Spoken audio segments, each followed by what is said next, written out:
Then came that night, the impulsive call to Jeff, a small bid for connection. Hearing another voice in the background left me cold, realizing he'd moved on. How had I ended up here, surrounded by strangers, regrets clawing at my every thought?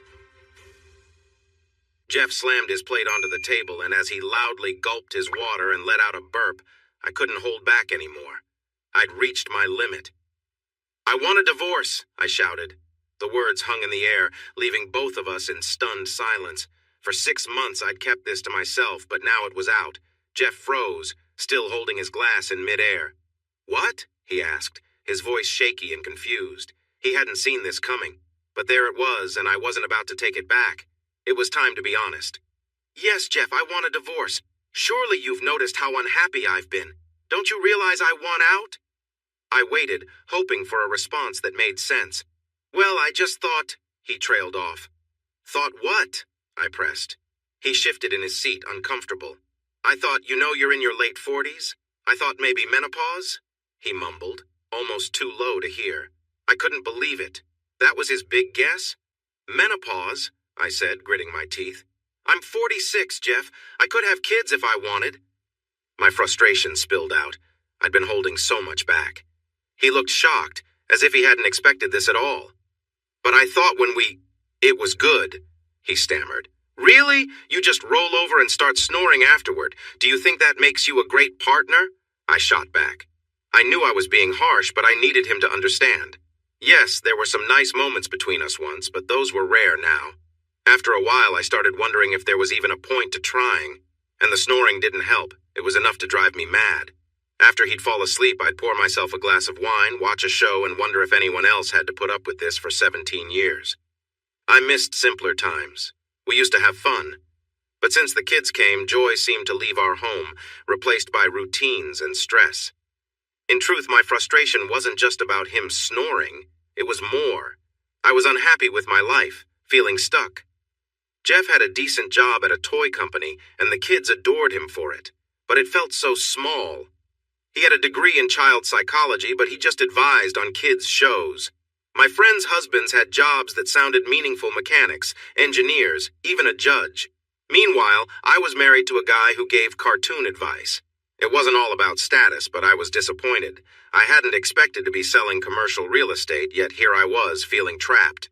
And it wasn't just one issue with Jeff. He wasn't a terrible husband or dad. It was more like a mountain of small things. He made loud noises that were hard to ignore. He'd embarrass us all with his driving, speeding around in his sports car, and he had no appreciation for simple things like coffee. He thought my beer choices were boring and liked to sing pop songs loudly in the car, even when it made our teenage daughter, Maisie, cringe.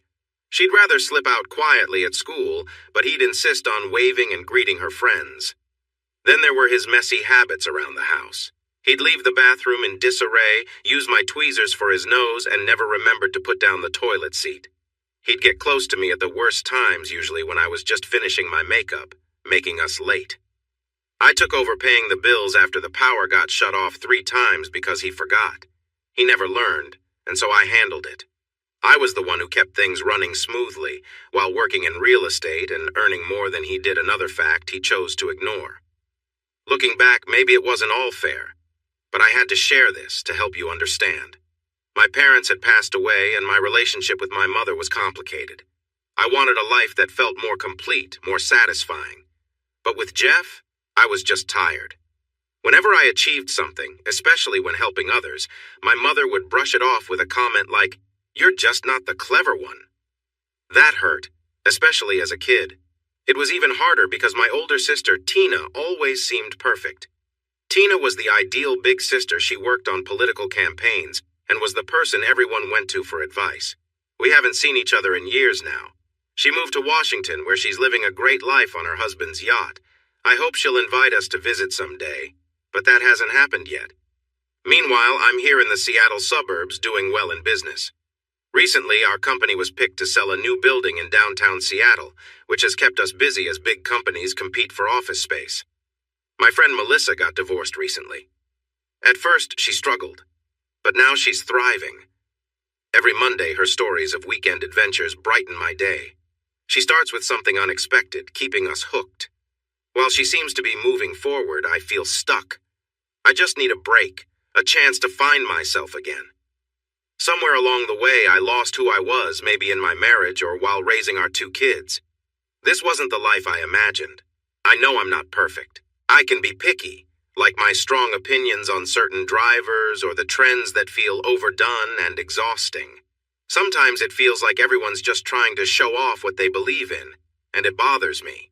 So yes, I have my quirks. But still, I felt like I saw things more clearly than my husband. Deep down, I believed he must have felt something too. He'd try to talk to me, but his way of communicating felt simple, almost like he was speaking to a child. It left me feeling even more distant from him. Finally, I reached my breaking point and told him I wanted a divorce. The words hung in the air and he just looked at me, clearly hurt. But he needed to know. I wanted out. This wasn't the life I wanted, and if it had to end, I wasn't going to hold back. I believed my life could be better if things changed, and maybe it would help him too. I took a deep breath and softened my tone. Look, I said, I'm not happy. I don't think you are either. This just isn't working. I need to get out of this. As soon as I said it, I felt tears well up. He stepped closer, ready to comfort me, but he didn't realize he was the problem. No, I said, holding up a hand. Just sit down. He looked sad and confused.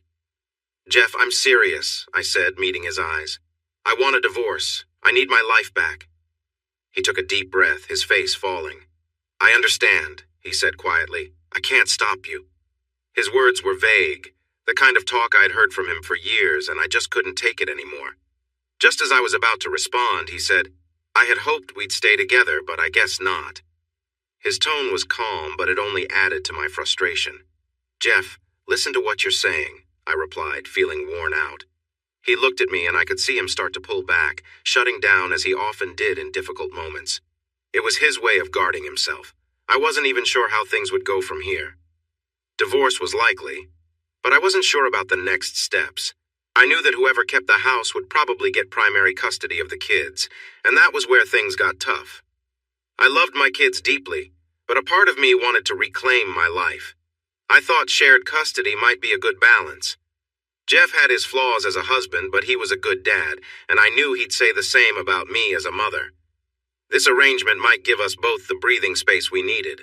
I'd already started looking at new places. I worked in real estate and had seen a beautiful 3-bedroom apartment in downtown Bellevue. It would be perfect, and I could afford to rent it for a few years before buying. It felt like the right choice, giving me a fresh start without the burden of maintaining the house. I wasn't trying to seem heartless. I loved my kids, and I wanted the best for them.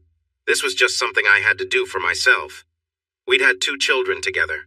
We lost one early on, which had been hard for both of us. It wasn't my fault, and Jeff made sure I knew that. He was supportive, and eventually we had Maisie and then Andrew, whom we called Drew. They were my whole world, but I needed to find a way to be happy too. This was my chance to do that. My kids are the joy of my life. Parenting isn't easy, but that's just part of it. I took care of their needs, drove them to their activities, set up play dates, and planned fun nights. I'm sure Jeff felt the same way. He was there to help with their homework and stayed involved in their lives, but when it came to anything beyond basic things like those tricky math problems, he was out of his depth. He always left that part to me. I hadn't worked out all the details for how a divorce would go, but I thought about it. If I told him to leave, he probably would, but it would take time, maybe weeks. I, on the other hand, could leave pretty quickly. I had options. I could stay with Melissa for a few days and figure things out from there. Maybe I could stay with Melissa for a bit while I sort things out, I suggested. He let out a scoff. Melissa? I should have known she'd be part of this. Jeff never got along with Melissa, though she'd never said anything bad about him to me. It was always me doing the venting when we were together. So you already have somewhere to go? He asked, sounding more hurt than curious. Yes, I replied, keeping my tone even. He looked straight at me. How long have you been thinking about this? I sighed. Jeff, it's been rough for a while now. Why? He pressed. I gathered my thoughts. We've drifted apart, I said, though it only scratched the surface of how I felt. Oh, I get it. You've drifted, he shot back. The moment you took that job, our life here wasn't enough for you anymore, was it, Jan? He paused. You've changed. I was happy you weren't. His words caught me off guard. In all our years together, he'd never spoken to me like that. He was always so polite, which was part of the problem. Look, I said, trying to keep calm. Maybe I could move out for a while. We could take a break, no rush into a divorce. We could have some time to think about what we really want. I felt a sense of relief. I would feel free even if he didn't know that yet. I thought he might understand that this was the best choice for both of us. He sat there in silence, staring at me. Can you say something? I asked. Like what? He replied, his hands resting on the table. You've clearly been thinking about this for a while. What am I supposed to do? Change your mind? I opened my mouth, but I had no answer. He was right. These were my feelings, and they weren't going away. He looked at me a bit longer, then turned away. Just go then. But I'm keeping the house. If you want to leave, then leave. Just don't come back. In that moment, I realized this wasn't just an argument. Something had shifted, and there was no going back. Our marriage was over. I tried to think of something kind to say to ease the pain, but I couldn't find the words. Anything I said now would feel empty. I'll pack a few things and stay with Melissa for a few days while I figure things out. We need to talk about the kids, I said. He looked at me sharply. I'd seen that look before, and I knew I needed to be careful. Relax, I continued. I'm not trying to take them away. They're my kids, too, and I want things to be fair. Maisie's going to college in 2 years, and she'll be able to choose what she wants. I'm close to her, but I know how important you are to her, too. Drew needs stability, so he should stay here, close to his sister. I didn't want it to seem like I was ready to leave my kids behind. That wasn't true at all. I loved them deeply. I just needed a break to be a better mom, to make sure our time together was happier and not filled with stress. This wasn't about them, it was between Jeff and me. Jeff didn't say anything, so I took a breath and said, I'll give you some space. We'll talk soon. I'm sorry, Jeff. We just need different things right now. With that, I went upstairs. Packing didn't take long. I'd thought about what I'd bring for weeks. I grabbed my essentials, phone chargers, makeup kit, 3 books, some clothes, and a few other things. In less than half an hour, I was back downstairs with 2 small bags and my backpack. Jeff was still sitting at the table. I hesitated, realizing how big this change was. This wasn't just a temporary step. This was a real shift in our lives. I was leaving the man I'd shared the last 18 years with. Part of me felt strong for choosing my own happiness, but another part of me felt sad for what was ending. I'd made the decision, not Jeff. He might not have taken this step, but I was ready for a new chapter. I looked around the kitchen, taking in the table and the glass of water. I'm going to go now, Jeff. Please understand that this is something we both need. I paused, gathering my thoughts. Don't tell the kids until I get back. We should talk to them together. They deserve to hear it from both of us. The initial tension faded as I spoke. I had made up my mind, and it felt strangely calming. Yes, I was sad, but also certain. This felt like the right step. Maisie was at a sleepover, and Drew was away on a school trip, both set to return Friday. I planned to come back then to have the hard talk with them. I was already thinking about what to say. Without looking at me, Jeff muttered, "Just go." I gave the room one last look, picked up my bags, and walked out, locking the door behind me. As it clicked shut, I thought I heard something from inside, but I took a deep breath and walked away.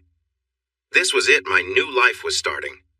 Jeff would have his own things to work through, as we all do. On the way to Melissa's, I gave her a call, and she welcomed me with a simple, "Well, it's done. Let's make the best of it." She didn't press for details. She just opened her home, letting me settle in. The relief of those first 2 days was immense. I realized I only had to think about myself now. I didn't have to adjust my days for someone else's habits or quirks, no one to deal with but me and maybe Melissa's obsession with dance moms. I read 2 books, relaxed, and felt the tension melt away. By Friday night, I was ready to have the conversation I'd been dreading. Talking with the kids went better than I expected. Maisie wasn't really surprised. She just wanted to know if she'd have to move with me. Drew was more curious about the logistics, asking how it would work. Some of his friends had divorced parents, and he saw the perks 2 birthdays, 2 Christmases. His main concerns were which parent he'd spend most of his time with and if he'd have to call anyone else mom or dad. They were remarkably strong. The only one who really struggled was Jeff. I could hear the strain in his voice as he tried to explain things to them. This was hitting him hard. He wasn't prepared for it, and it showed. I hadn't planned for things to happen this way, but here we were. This wasn't something I'd mapped out, just something I had quietly considered for a while. Now, it was real, and we both had to move forward. As the evening went on, I realized Jeff was just starting to grasp what was happening. This was something happening to him, rather than something he had a say in. In a way, it was because of him. Maybe if he'd been different, things would have turned out another way. But this was our reality, and we both had to find our own paths. After the kids went upstairs, probably listening from the hallway, Jeff and I had another talk. I know you don't want to deal with this now, but I need to plan when I can come by and get some things, I explained. I have an apartment now, and I'll need a few pieces of furniture. What kinds of things? He asked, not looking at me. I'm thinking the coffee table, the extra couch, the bed in the guest room, nothing that you really need, but I need some basics. Jeff looked at me with a steady, distant gaze. I had never seen him look that way before, and it was unsettling. Fine, he replied. I'll be here on Monday to make sure you don't take anything we still use. I'll take the afternoon off so the kids aren't here. His voice was sharp but calm.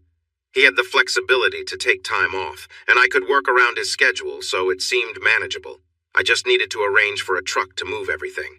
I had decided not to take any of the electronics or entertainment systems. I wanted to start fresh.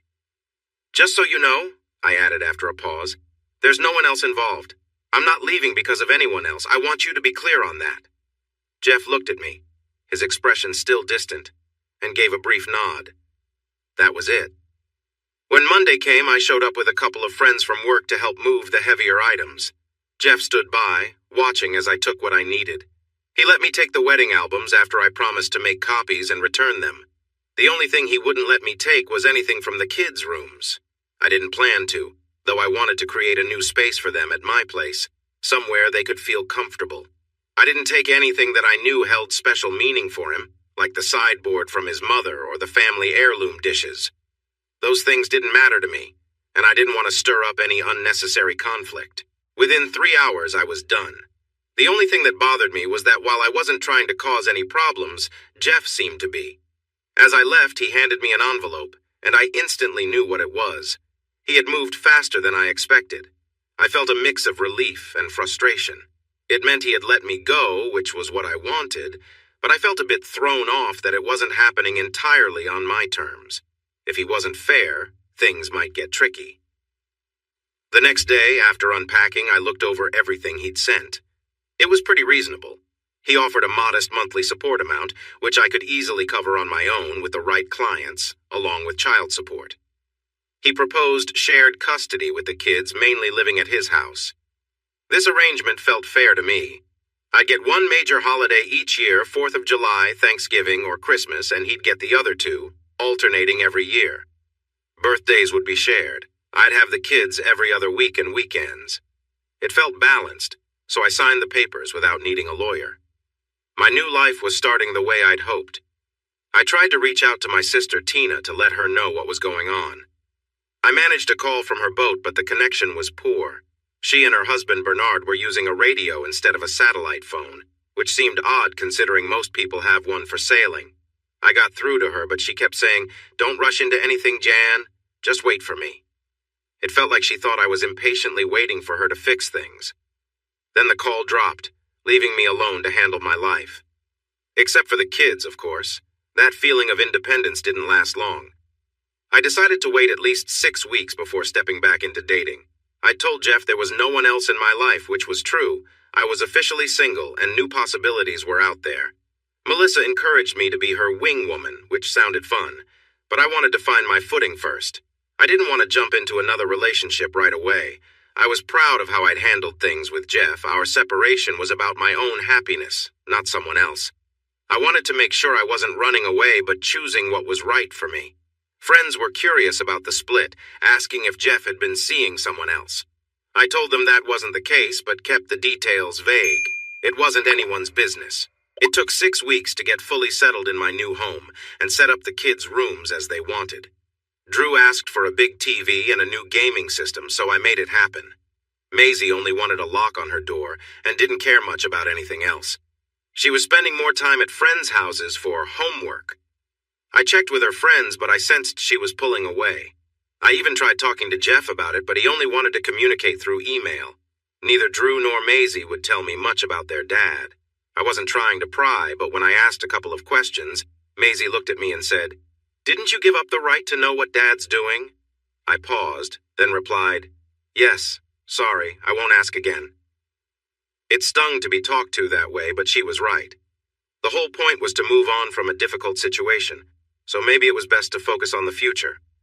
It would have been nice to know we were both better off apart, at least for now. In reality, it was better to think of it as forever. If I wasn't going to hear about their dad, he wouldn't hear about me either. So I said, "I guess that means he won't know what's going on with us, right?" She just stared at me, thinking it over, and finally said, "He never asks, so you don't need to worry about it, Mom." I shrugged, but it hurt to know he wasn't missing me. He had always leaned on me more than I leaned on him, so I thought he'd struggle with my absence. By the end of the 6 weeks, I felt ready to start dating again. The divorce papers were signed and in progress.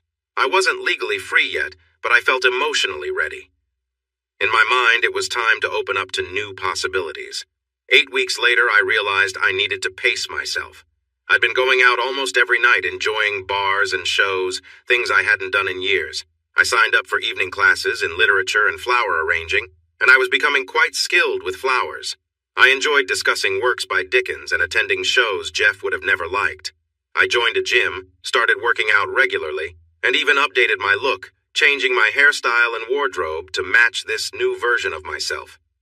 I wanted to enjoy how I looked while I could. I went on a weekend trip to Las Vegas with friends, and we had a great time. One night we saw a show, went to a club, and met some younger guys. My date, Josh, was 7 years younger than me, and while it was exciting, it was also a bit disappointing. He was nice, but inexperienced, and we didn't even exchange contact information. Surprisingly, it left me feeling let down. Even my ex, Jeff, had been more attentive. But I reminded myself it was just one night. Getting back into dating was more about finding my own way again than about finding someone else right away.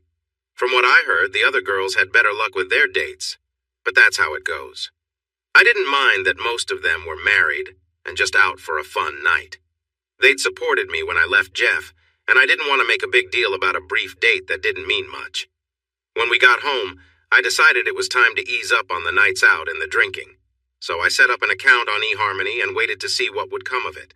That's when I met Tom. Tom was great, easy to talk to, interesting, well-traveled, and well-read. He was everything Jeff wasn't.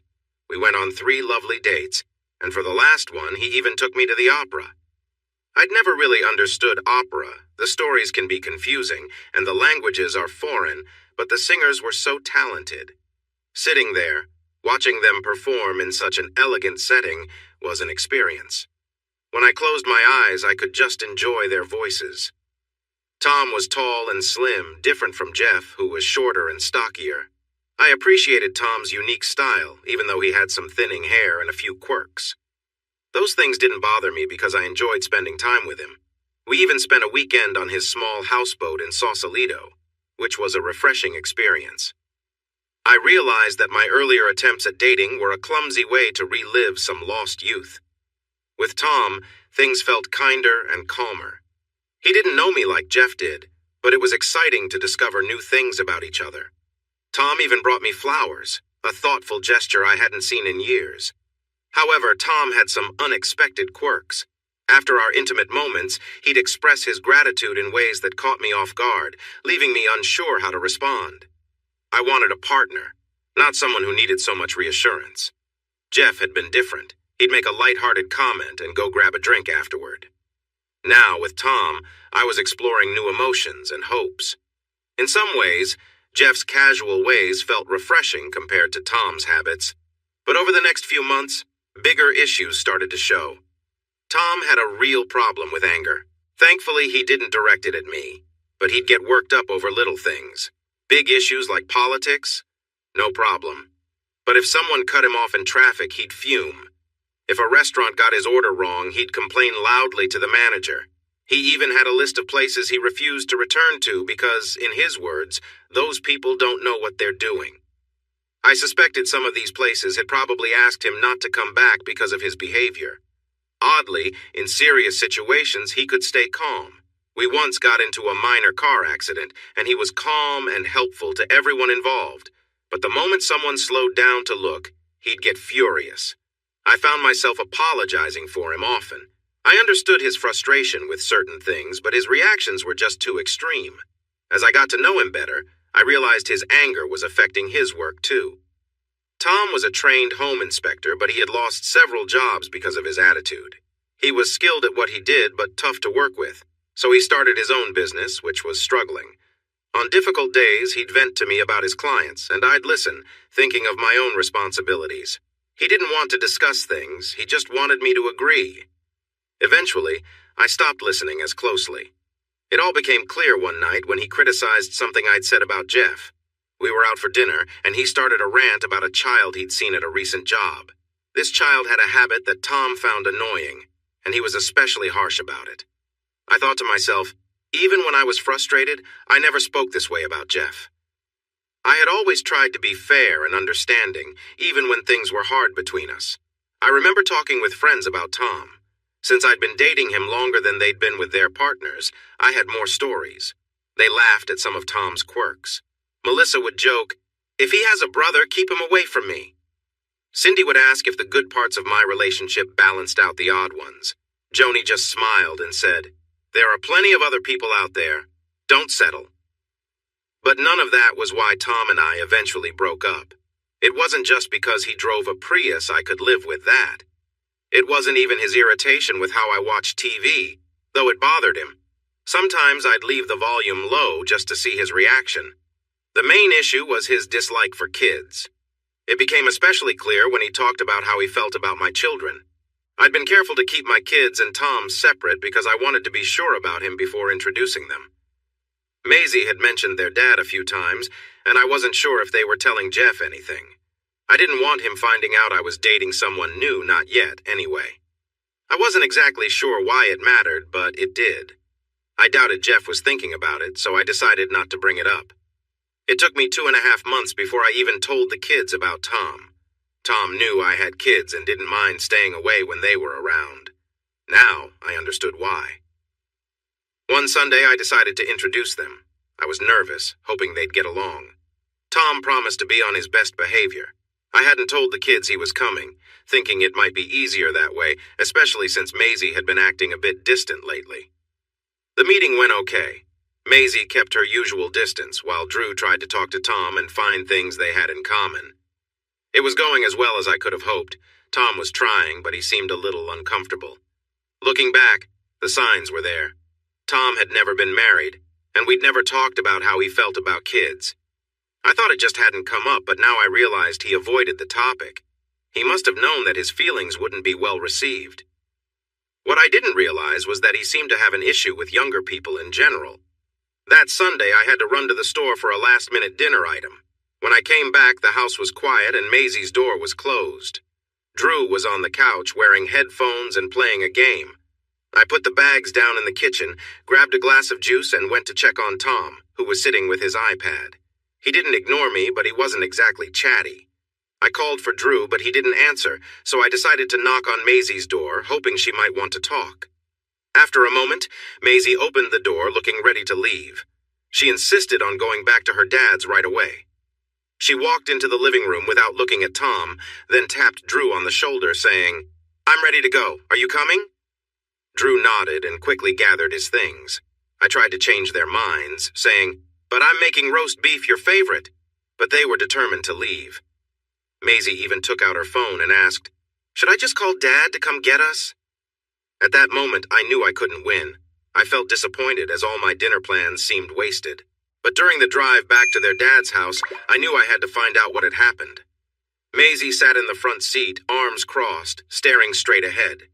Drew was in the back, looking out the window. "Okay," I said, trying to stay calm. What's going on? What happened back there? Maisie sighed loudly, looking away from me. I softened my tone. Maisie, please talk to me. I can't help if I don't know what's wrong. What's wrong, Mom? Is it because you think Dad isn't exciting enough that we have to deal with people like Tom? She snapped. Her words surprised me. Honey, what do you mean by difficult situations? You don't have to... Maisie cut me off, turning to me. He was so out of line, Mom. Apparently I don't dress the way he thinks I should or act the way he expects. I guess I'm not what he wants me to be. I was shocked. He did what? He actually treated you that way? Yes, Mom, Maisie shouted, and I was so taken aback that I accidentally swerved, narrowly avoiding the car in front of us. I took a deep breath, steadying myself from the close call and her unexpected words. We drove in silence for a moment before I gently asked, Maisie, can you tell me what happened? I need to know.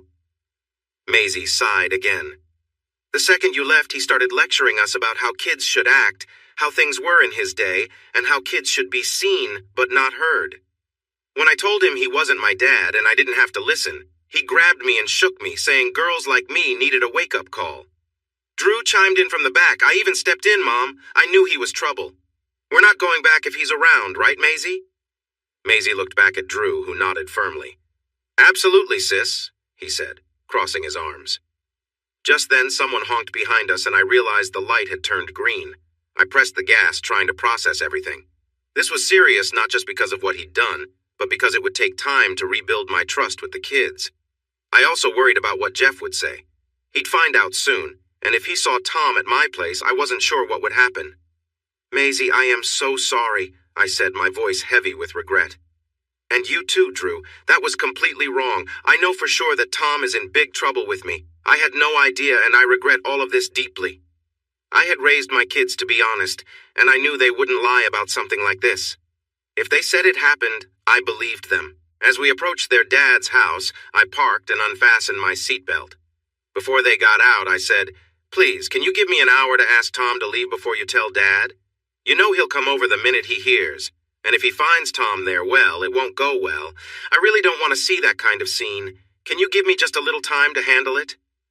Maisie glanced at Drew, who looked back at her. After a moment, he nodded. Okay, Maisie said. But I don't want to come back anytime soon, Mom. Can we wait a couple of weeks? We both need time to cool off. Oh, Maisie, I replied, trying to cheer her up. How about I take you both away for a weekend next week? We could stay at a hotel in the city or maybe drive to Portland or Vancouver for a little getaway. I really want to spend time with you. I could see she was considering it.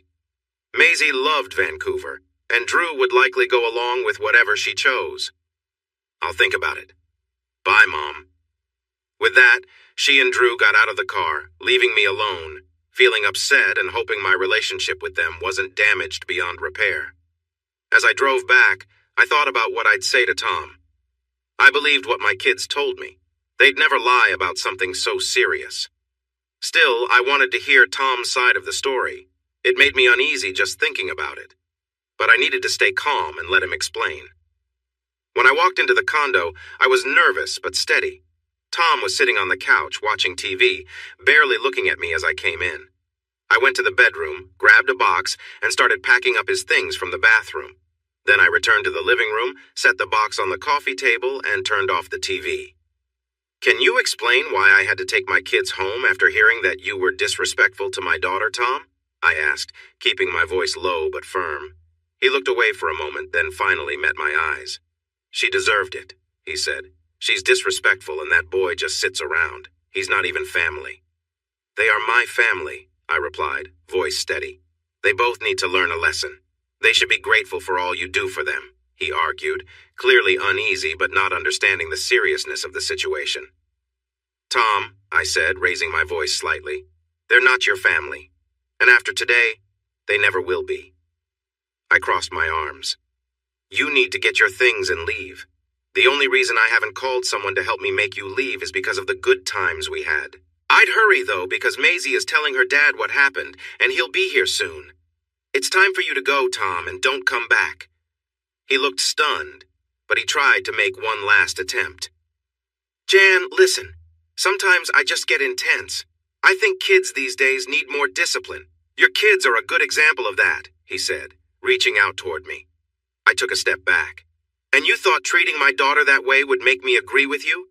Get out, Tom, now, or I'll call for help. I took out my phone, turning it on to show I was serious. Looking back, I realized I was more angry than afraid. I wanted him out right then. The thought of danger hadn't crossed my mind, though maybe it should have. You have 30 seconds, Tom. Go, and be grateful I'm not waiting for Jeff to get here before you leave. Tom looked defeated, picked up the box, and said, I thought we had something, Jan. I guess you're just not ready to be a real partner. I'm not surprised after everything you've been through. With that, he walked to the door, gave me one last look, then left, slamming the door behind him. I let out a long breath, realizing I'd been holding it in. I felt shaky, a mix of relief and frustration. I poured myself a drink, then another, feeling the calming effect. About 20 minutes later, there was a loud knock at the door. Somehow, Jeff had made his way in, even though entry was usually restricted. I sighed, got up, and opened the door. Jeff's eyes were blazing with anger. He walked in without waiting for an invitation. I didn't have the energy to stop him. He's not here. I made him leave, I said, exhausted. I knew Jeff would want to check for himself, so I let him. Jeff, usually calm, was tense as he walked through each room, checking everything. Satisfied that Tom was gone, he came back to the kitchen where I was pouring a glass of wine. I suddenly felt drained. All my energy was gone, leaving me frustrated and defeated. I offered Jeff a glass. He looked at it with a look of disgust. Suit yourself, I muttered, setting his glass down and taking a sip of mine. So, the single life, how's that working out for you? He asked, sarcasm heavy in his voice. Jeff, I don't have the energy for this right now. He's gone and he won't be back. I'm sorry our daughter had to deal with that. I truly didn't know he acted that way around kids. I don't know what else to say. Well, I do, Jan. I'm calling child services. You need supervised visits until we can be sure the kids are safe. This can't happen again. Clearly, your judgment is off. His voice was firm, and he looked at me with disappointment. Your daughter doesn't want to come back, and neither does Drew. You've pushed your whole family away. Well done, Jeff said, his tone sharp. I hope whatever you're doing is worth it. I'll see myself out. This was a new side of Jeff, angry and hurt. I knew I was the cause. Part of me wished I'd just been content, just stayed. But I also knew I deserved more, and I was ready to go after it, even if it meant leaving parts of my old life behind. As Jeff walked out, I called after him. Jeff, if you care about us at all, please let me see the kids. They're all I have left. The door closed as I softly said, I'm sorry. I took another sip of wine, staring blankly at the wall. The next 3 months were rough. Work was busy, though, and going well. I was managing leases for 3 big downtown buildings and 1 in Redmond, earning enough to consider buying the loft I was living in. It was expensive, but I figured it would be a good investment over time. True to his word, Jeff filed for limited visits, bringing in Child Protective Services. We all spoke with a psychologist, and surprisingly, he didn't get the restriction. The reports found my choice in partner to be the problem, not my parenting. Jeff wasn't happy and sent a few harsh emails. He was angrier than before, and Melissa reminded me that I played a role in that. You can't make an omelet without breaking eggs, I replied, trying to remind myself that we both had our issues. The first time I saw Maisie after all of this, she greeted me with, So, what new guy do you have for us today, Mom? It only got worse from there. Both she and Drew made it clear they didn't want to be there. Jeff sent an email after that weekend saying he wouldn't force them to come. If I wanted a relationship with them, I'd have to earn it. I could have pushed back, but what good would it have done? Forcing the kids wouldn't help, so I set aside my frustration and focused on making our time together enjoyable. I took them on fun trips a weekend at Disneyland, then a visit to the big meteor crater in Arizona, which Drew was excited about. I needed Jeff's permission to take them out of state. He gave brief replies but let them go. 3 months later, the divorce was final. I spent that day alone. It felt like freedom, but also a loss. I spent the evening with a glass of wine, flipping through old photo albums, smiling at the good memories. Not everything had been bad. Melissa and Cindy wanted to celebrate, but I realized I didn't feel like going out. It felt more like closing a chapter than celebrating a victory. A week later, while I was out with friends, I met Lincoln. He had shaggy, curly hair, a tanned face, a big smile, and the bluest eyes I'd ever seen. We met at a cozy bar in Bellevue that Melissa had found. Lincoln turned out to be a theater critic, traveling to see shows and writing for a popular blog. He was also working on a book, which sounded exciting. He was easy to talk to, full of interesting stories from his travels and insights about different cultures. Lincoln made life feel fresh and fun. I felt a rush of excitement just being around him. Our time together was always a surprise, filled with new experiences and laughter. Around this time, the kids started warming up to me again. Maisie got a boyfriend and suddenly wanted my advice. Drew began chatting more, though I noticed Jeff was missing from her updates about her life. This time I was careful. I didn't introduce the kids to Lincoln even though he asked about meeting them. I just smiled and said, "Soon, when the time is right." I wanted to be certain before bringing them together, maybe after he proposed, or if our relationship reached a new level. Marriage was a confusing idea. I wasn't sure if I wanted it again. I'd just come out of an unhappy marriage. Did I really want to change my life again to fit someone else in? I talked it over with Cindy and Melissa one day at lunch. Melissa greeted me with her usual hand wave. I always found it a bit funny, but I sat down and ordered iced tea, trying to stay calm. Cindy arrived a few minutes later, and as Melissa raised her arm to wave, I leaned in and whispered, "Please don't." She lowered her hand, looking a bit unsure, then sighed just as Cindy took her seat. "So, ladies, what's new?" Cindy asked. "I've been thinking," I started. "Oh, no, don't do that. You'll overthink it and do something you'll regret," Cindy joked. I glanced at her to show I was serious. As I was saying, I've been thinking about this thing with Lincoln. I think he really cares about me. I get the feeling he might want to take things to the next level, maybe even move in together. "Seriously? Wow, Jan, you're moving fast," Melissa said. "Well, it's not entirely my choice. I left Jeff to take control of my life, and I'm not sure if getting serious with someone else is the right move right now." "Absolutely not. You go, girl," Cindy chimed in. "Live your life," Cindy said, lifting her glass of water in a toast. Melissa nodded, thinking. "This is tricky," she began. "You left Jeff because you didn't think he was the right person for you, right?" She made air quotes. "So that means there's someone out there who is. What if Lincoln is the one? What if he's not just a temporary distraction, but someone you could really be with? Things are going well, aren't they?" She shared a knowing smile with Cindy. I shifted in my seat, still feeling a bit unsure after last night, but I managed to smile. "Feels like a good match," I said, raising my glass. "Yeah, you sly one," Melissa teased. I shook my head, still a bit uncertain. "But what if he's not the right one?" I pressed. "I just don't know. I don't feel any rush to jump into something serious, but I also don't want to miss the right chance if it's there."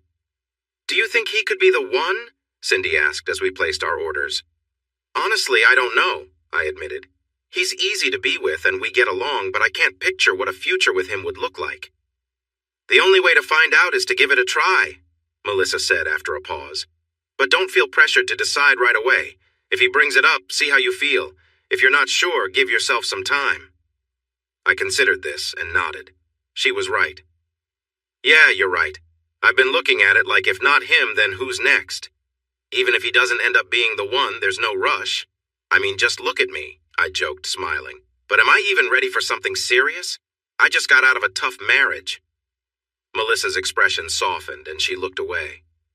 "What's wrong?" I asked. "Jan, listen," she said. "You often talk about Jeff in a negative way, but he wasn't all bad, was he?" "Well, no, but Tom was different. Saying he's not Tom just means he's not awful, of course. I wouldn't have stayed with Jeff if he were terrible. Why do you ask?" "Jeff did nice things too, right?" Melissa continued. "Like bringing flowers or remembering special dates?" "Yes, but where's this going?" I asked, confused. "I just mean guys who do that aren't as common as you think," she replied. "You've got high standards and there's nothing wrong with that. I just wonder if you're sometimes focused on what's missing." I took a breath and nodded. "I get that. But I still think I deserve someone who treats me well, and if he doesn't, then that's a deal breaker. Wanting the best doesn't make me picky, it just means I know what I need." I leaned back, feeling a bit more confident, but I knew it wasn't always that simple. It's easy to get caught up in what's missing and forget the good moments. Yes, Jeff was good in some ways, but he just wasn't the right fit for me, I continued. It's easy to miss the good when you're focused on the things that aren't working. Melissa gave a small laugh, though it sounded a bit forced. Well, I'm glad you've got it all figured out, Jan. So what do you think the one actually means? She leaned forward, resting her arms on the table, and Cindy propped her chin in her hands, clearly interested too. I blinked, thinking. It was a good question. Honestly, I'm not sure. I think I can tell you more about what I don't want than what I actually do want, I admitted. With Jeff, Tom, and now Lincoln, I'm learning what I can't accept rather than what I'm truly looking for. Like what? Cindy asked, smiling. Oh, little things like leaving the toilet seat up, I joked, though Cindy and Melissa exchanged looks. Okay, seriously, I said, laughing. I don't want to feel unappreciated. I work hard just like he does. But after a long day, I don't want to come home to more chores. And if I treat myself to something nice, I don't want that dismissive attitude. Sometimes you need a little self-care to feel good. And speaking of which, I continued, why do guys feel the need to comment on what I watch on TV? So what if I like silly shows? But no, some of them just have to let me know how much they hate reality TV. I imitated Jeff's voice, which made Cindy laugh and Melissa grin. We all had our guilty pleasures. Melissa watched Sister Wives, Cindy never missed The Real Housewives of Orange County, and we all loved The Good Wife. I know this sounds minor, but I have standards, I said. I expect kindness and respect, and I'm not settling for less. Life's too short. Melissa nodded and Cindy clapped her hands. Yes, you tell him, Melissa added, though I cringed a bit at her words, knowing we'd need to talk about that later. For now, though, I was hungry. Shall we order lunch? I asked, picking up a menu and signaling to the waiter. Then there was Lincoln. Weeks passed, and at first, things were great. But by the 4th or 5th week, I noticed some things. I wouldn't say the spark was gone, but the excitement had faded a bit. It was like seeing things more clearly for the first time. Small things started to stand out. Lincoln was tidy in some ways, but surprisingly messy in others. He left clothes scattered on the bedroom floor and wet towels in the bathroom. Yet his huge book collection was organized by author's last name, and he'd sigh dramatically if anyone returned a book to the wrong spot, carefully putting it back himself. When it came to his books, borrowing was out of the question. His reasons ranged from silly to downright ridiculous. He once even bought me my own copy of a book just so I wouldn't touch his. For someone who seemed so relaxed about clothes, he had unusual habits like ironing his underwear. The first time I saw him do it, I couldn't help but laugh, which he didn't appreciate. Another time, after we'd enjoyed a cozy moment on his leather couch, he asked me to move so he could spray it with cleaner. It was an odd way to end the mood. At first, spending time with Lincoln was enjoyable, but over time, things started to feel off. I began to notice we weren't as close as I'd hoped. Lincoln could be fun, but he wasn't warm or affectionate. I missed the small touches and kind words my previous partner had given, things that made me feel cared for. And I started seeing sides of Lincoln I hadn't noticed at first. He had some unusual habits that he slowly introduced, starting with him playfully wearing my clothes, asking if I thought it was funny. At first I laughed it off, but he began doing it more, asking, "Doesn't this make you happy?" during dinner. I started rethinking our relationship. Lincoln's financial issues became clearer over time. He earned a decent income, yet somehow there was never any money left. I often paid for our lunches and dinners, and if we ordered takeout, I covered it. A couple of months after that lunch with my friends, he brought up money. He casually asked if I could lend him some. Trying to seem relaxed, he suggested I think about it. But by then, I knew Lincoln well enough to see through the act. When I asked how much he needed, he shrugged and said, "Oh, around $10,000, just for a little while." I wasn't naive. I replied, "I'll think about it," keeping my tone neutral. That was the beginning of the end. He never asked again, and I didn't bring it up. If he tried to steer the conversation back to money, I quickly changed the subject. He seemed to get the hint. After that, he was around less and often busy whenever I invited him out. When he did call, it was usually when I had other plans. Slowly, things faded over the next few weeks. Surprisingly, I wasn't too upset. It ended quietly, without drama, which suited me just fine. Except for one odd moment. One evening, as I was taking out the trash, a woman around my age approached me. She asked if I knew Lincoln, which made me cautious. "Who wants to know?" I replied. She held up her hands and smiled. "Don't worry, I'm not trouble. I just thought you should know something about him." I was curious. "Like what?" "Lincoln has a habit of borrowing money and never paying it back," she said seriously. "He took nearly $20,000 from me. I just didn't want you to go through the same thing." I felt relieved. I had seen the signs and hadn't given him a cent. "Too late," I said with a grin. "I didn't fall for it." She looked pleased. "I bet he still got something from you, though." That made me laugh, and it broke the tension. I invited her up for a drink. Her name was Sandy, and she had dated Lincoln a few years ago. She told me how he'd taken money from her, then pretended it hadn't happened when she asked for it back. Now, she made it her mission to warn new girlfriends about him. We spent the evening sipping wine, sharing stories, and wishing we could find happiness without the stress. Sandy seemed glad I'd seen through his act, and by the end of the night she was ready to start her mission again, saying she'd find out who he was dating next. Neither of us wanted to give up the fun of dating, but it was refreshing to spend time with someone who didn't expect anything from me. She left around midnight, and I felt like I'd made a new friend. The next 3 months felt slow. Maisie went through 2 boyfriends, breaking up with one and moving on to another only to end it quickly. I wondered if she was being too picky. But then I looked at myself in the mirror and realized she was just exploring her options. I decided to put dating on hold for a while, too. This choice helped me focus more on work. I leased several large buildings, sold 4 condos, and spent many quiet nights at home with just the TV and maybe a glass of wine. I couldn't tell if I felt lonely or just peaceful. Occasionally I went out with friends, but even that didn't excite me much. I found myself thinking about Jeff more than usual, our life together, why I'd left, and all the little things he did that used to drive me crazy. Then one day something unexpected happened. I was at Whole Foods picking up some fruit when I noticed a family nearby. A dad was joking with his 2 kids, who were both adopted from China, saying, "It's in the adoption contract." The kids, laughing, asked what contract, and he teased, "It's in Chinese. You'd never know." They were all so happy together, and I couldn't help but think of Jeff. He used to make a holiday contract with our kids, promising a certain number of playful moments tied to their gifts. They'd sign it, laughing, and look forward to the fun.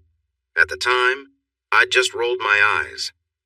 Now, I saw it differently. Jeff had been connecting with our kids in a way that was special to them. When I got back to my car, I felt an unexpected wave of emotion. I sat in the driver's seat, missing his playful spirit. After 18 years together, it was only natural to have good memories, but I hadn't expected to feel so nostalgic. I realized that while my reasons for leaving hadn't changed, I was seeing our past through a different lens. One evening, those memories came back strongly. I'd just finished reading The Girl with All the Gifts and was flipping through channels when I found Some Like It Hot on Bravo. Jeff and I had a little tradition with that movie. When he traveled, he'd watch it on his iPad and we'd talk on the phone as if we were watching it together. It was our way of having dinner and a movie despite the distance. Feeling nostalgic and maybe a bit tipsy from the wine, I decided to call him. I knew calling your ex at 10 p.m. wasn't always a great idea, but I thought it might help us reconnect or even rekindle a friendship. I didn't really know what I was thinking. He answered on the 3rd ring, sounding a bit concerned. He knew it was me, thanks to caller ID, and asked right away, "Are the kids okay?" I assured him they were fine. Maisie was out on a date, and Drew was at a friend's house. "No, I was just watching Some Like It Hot," I said lightly. "It's on Bravo right now, and it made me think of all those times we watched it together. Want to watch it with me?" He hesitated. "Oh, hold on a second," he said, covering the phone. I heard muffled voices. At that moment, it hit me if I had moved on, maybe he had too. The thought surprised me. This was Jeff, after all. Who would want to date him? I mean, I'd left for a reason, hadn't I? "Hey, January," he finally said, using my full name, which he rarely did. I could hear an echo like he was in the entryway with its hard floors and high ceilings. "I'm kind of busy right now. I have guests over." "Guests?" I asked, my heart sinking. "A dinner party?" "Something like that," he replied. "Can we talk another time? I actually need to discuss something with you anyway. Sure, I said, trying to sound upbeat, though I didn't feel it. Whenever you're free? Thanks, he replied. I'll call you soon. Take care. After he hung up, my emotions flipped. 1 minute I was feeling warm and nostalgic, and the next I was frustrated. Here I was, reminiscing with a glass of wine while he was busy hosting a dinner party. He'd wanted to talk to me. Maybe he had news, maybe someone new in his life, or some other change. But I was the one who had wanted a better life, and yet I was the one sitting alone. It didn't feel right. I was supposed to be moving forward, not feeling stuck in the past. I sat there drinking my wine and realizing I was clinging to a past I didn't even want. It was time to stop feeling sorry for myself and take charge. If I wanted a better life, I'd have to make it happen on my own. That was the push I needed. First on my list was meeting new people. Sitting in my apartment wouldn't help, so I joined a new gym, a small local one called Jiggle and Poke with community trainers. The name was cute, but my trainer, Mike, was serious about fitness. He pushed me hard, even though I was stumbling more than running. He had a strong smell from working out, which wasn't ideal, but he was dedicated to helping me improve. Next, I joined a book club. 3 weeks in, I realized it was mostly middle-aged women who liked to vent, and meeting potential dates felt more like joining a convent. But I enjoyed their company and stayed involved. I also signed up for a cooking class, partly because I was still irritated about Jeff's dinner parties. I could cook for the kids, but I'd never mastered fancy dinners. I was great at desserts, pies, cookies, ice cream, but I wanted to improve my main course skills. Plus, there were plenty of men in the class. I realized I needed a change in perspective. My feelings about Jeff moving on were more about me than him. I wanted to do something meaningful, so I signed up for Meals on Wheels to help deliver meals to those in need. Not exactly a dating hotspot, but it felt good to do something positive. I focused on my career, improved my cooking, stayed active at the gym, and even watched the younger bodybuilders with curiosity about their fitness routines. I kept dating a bit with casual coffee meetups and some online dates. Most didn't lead anywhere serious. I met Brian over coffee once, and he quickly got straight to the point about what he wanted. His openness about unique relationships was a change from my usual conversations, but soon he crossed boundaries that made me uncomfortable. When he invited me to a gathering with his friends, I realized it wasn't a joke and decided I needed to leave. I sent him a clear email asking not to contact me again. Later, I thought about how risky that situation had been, but was determined not to let it stop me from looking for a genuine connection. I continued dating, more carefully this time, but kept finding myself comparing each date to Jeff. Some didn't even match up to my less-than-stellar memories of Tom or Lincoln, let alone Jeff. I told myself that if someone couldn't meet Jeff's standards, they probably weren't worth my time. I had left Jeff because he didn't live up to those standards either, but still, the comparison was there. One night I went out with my friends and invited Sally, a new friend from the book club. We ended up at a cozy wine bar called the Purple Cafe in Redmond. Over a couple of bottles of Pinot Noir, we shared stories, talked about life, and wondered why it felt so hard to find a good partner. Well, Sally said, I love the wine and the company, but I'd give it all up for a decent guy. I know that's not a popular opinion, but it's true. Some of the others nodded in agreement, and I found myself nodding too. Then I added, but do we really need a guy to enjoy our lives? I don't know about you, but I'm doing just fine. Cindy looked at me with a raised eyebrow and said quietly, Jan, how long do the batteries in your device last? 3 weeks? Maybe 4? Why do you ask? I replied, starting to understand her point. The fact that you even know that says a lot, she said, taking a big sip from her glass. Melissa chimed in, Look, we don't need a man to be happy. We're not stuck in the past, but it would be nice to find someone special. I had to agree with that. Sally sighed, looking a bit sad. Why is it so tough? She wondered. Are there really only bad options out there? I thought about my recent dating experiences, feeling her frustration. When I left Jeff, I thought I'd have a chance to look around and find someone better suited for me, I said. It's like walking into a bakery with so many choices, but nothing seems right. At least you had that choice, Jan, Sally replied with a soft smile. She had lost her husband in an accident a few years ago. From what she shared, their marriage hadn't been easy, but losing him like that must have been painful. I often wondered how I'd feel if Jeff were no longer around. Why was I even thinking about him? I'm sorry, Sally. I didn't mean to bring up sad memories, I said genuinely. She shrugged, carefully holding her glass, and nodded, accepting my apology. The thing is, Cindy chimed in, I feel like all the good ones are already taken. If they're really good guys, they're probably with someone already, right? What woman would let go of something special? I noticed a tone I didn't quite like. Not all of them are perfect, Cindy. Sometimes you leave for your own peace of mind. Cindy stared at me, then glanced at Melissa, who had been mostly quiet. Melissa gave me an encouraging nod. Was he really that bad? She asked gently. I knew they'd all been wondering. Even I had sometimes. No, not exactly, I replied, surprising myself. It was just little things that piled up. Things that got on my nerves to the point where I felt I had to get away. It's like he could annoy me just by being there. What kind of things? Sally asked, leaning in. Oh, you know, tiny things. Like 1,000 little annoyances. Nothing big on its own, just a lot of small stuff. Like leaving the toilet seat up, whistling while he cooked, snoring, and laughing at silly shows. I could feel myself getting worked up just listing them. Sally raised her eyebrows. He whistled while he cooked? That sounds harmless? It sounds small, but it was so annoying, you have no idea. So you left your husband because he whistled while making dinner. Did you ever bring it up?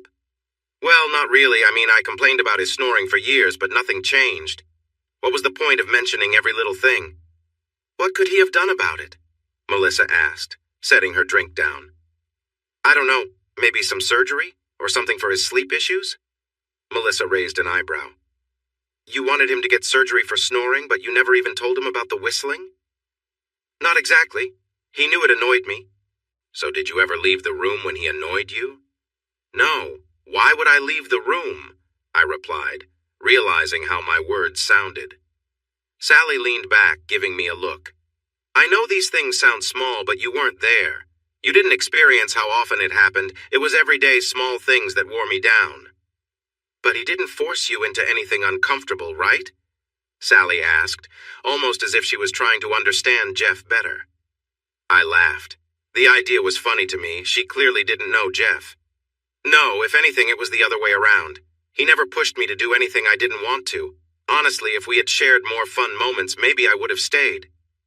Jan, he doesn't sound that bad, Cindy said thoughtfully. He wasn't hurting you or pushing you, and he cares about the kids. Sure, but that's what most married men do. I don't want to be married to just anyone. I want some excitement, some fun. Not every night, but once in a while. I felt like I needed to explain my choices. I could see the others listening, and it made me stand by my decisions. The truth is, I need more. I want more than just a steady job and a simple house. I want a partner who dreams big. Did I care about him? Yes. Do I still care about him? Yes.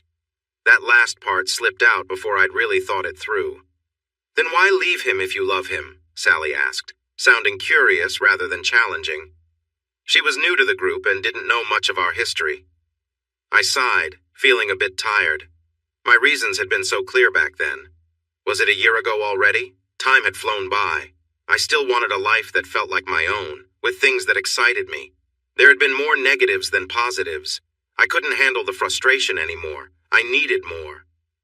I think I still do, I admitted, revealing more than I'd meant to. Sally noticed and raised an eyebrow. Think? Are you not sure anymore? I shrugged, wanting to steer away from this path. I picked up an empty wine bottle and changed the subject. More wine, ladies? If we can't find the perfect partner, at least we can enjoy good wine. They smiled and nodded, letting the topic shift.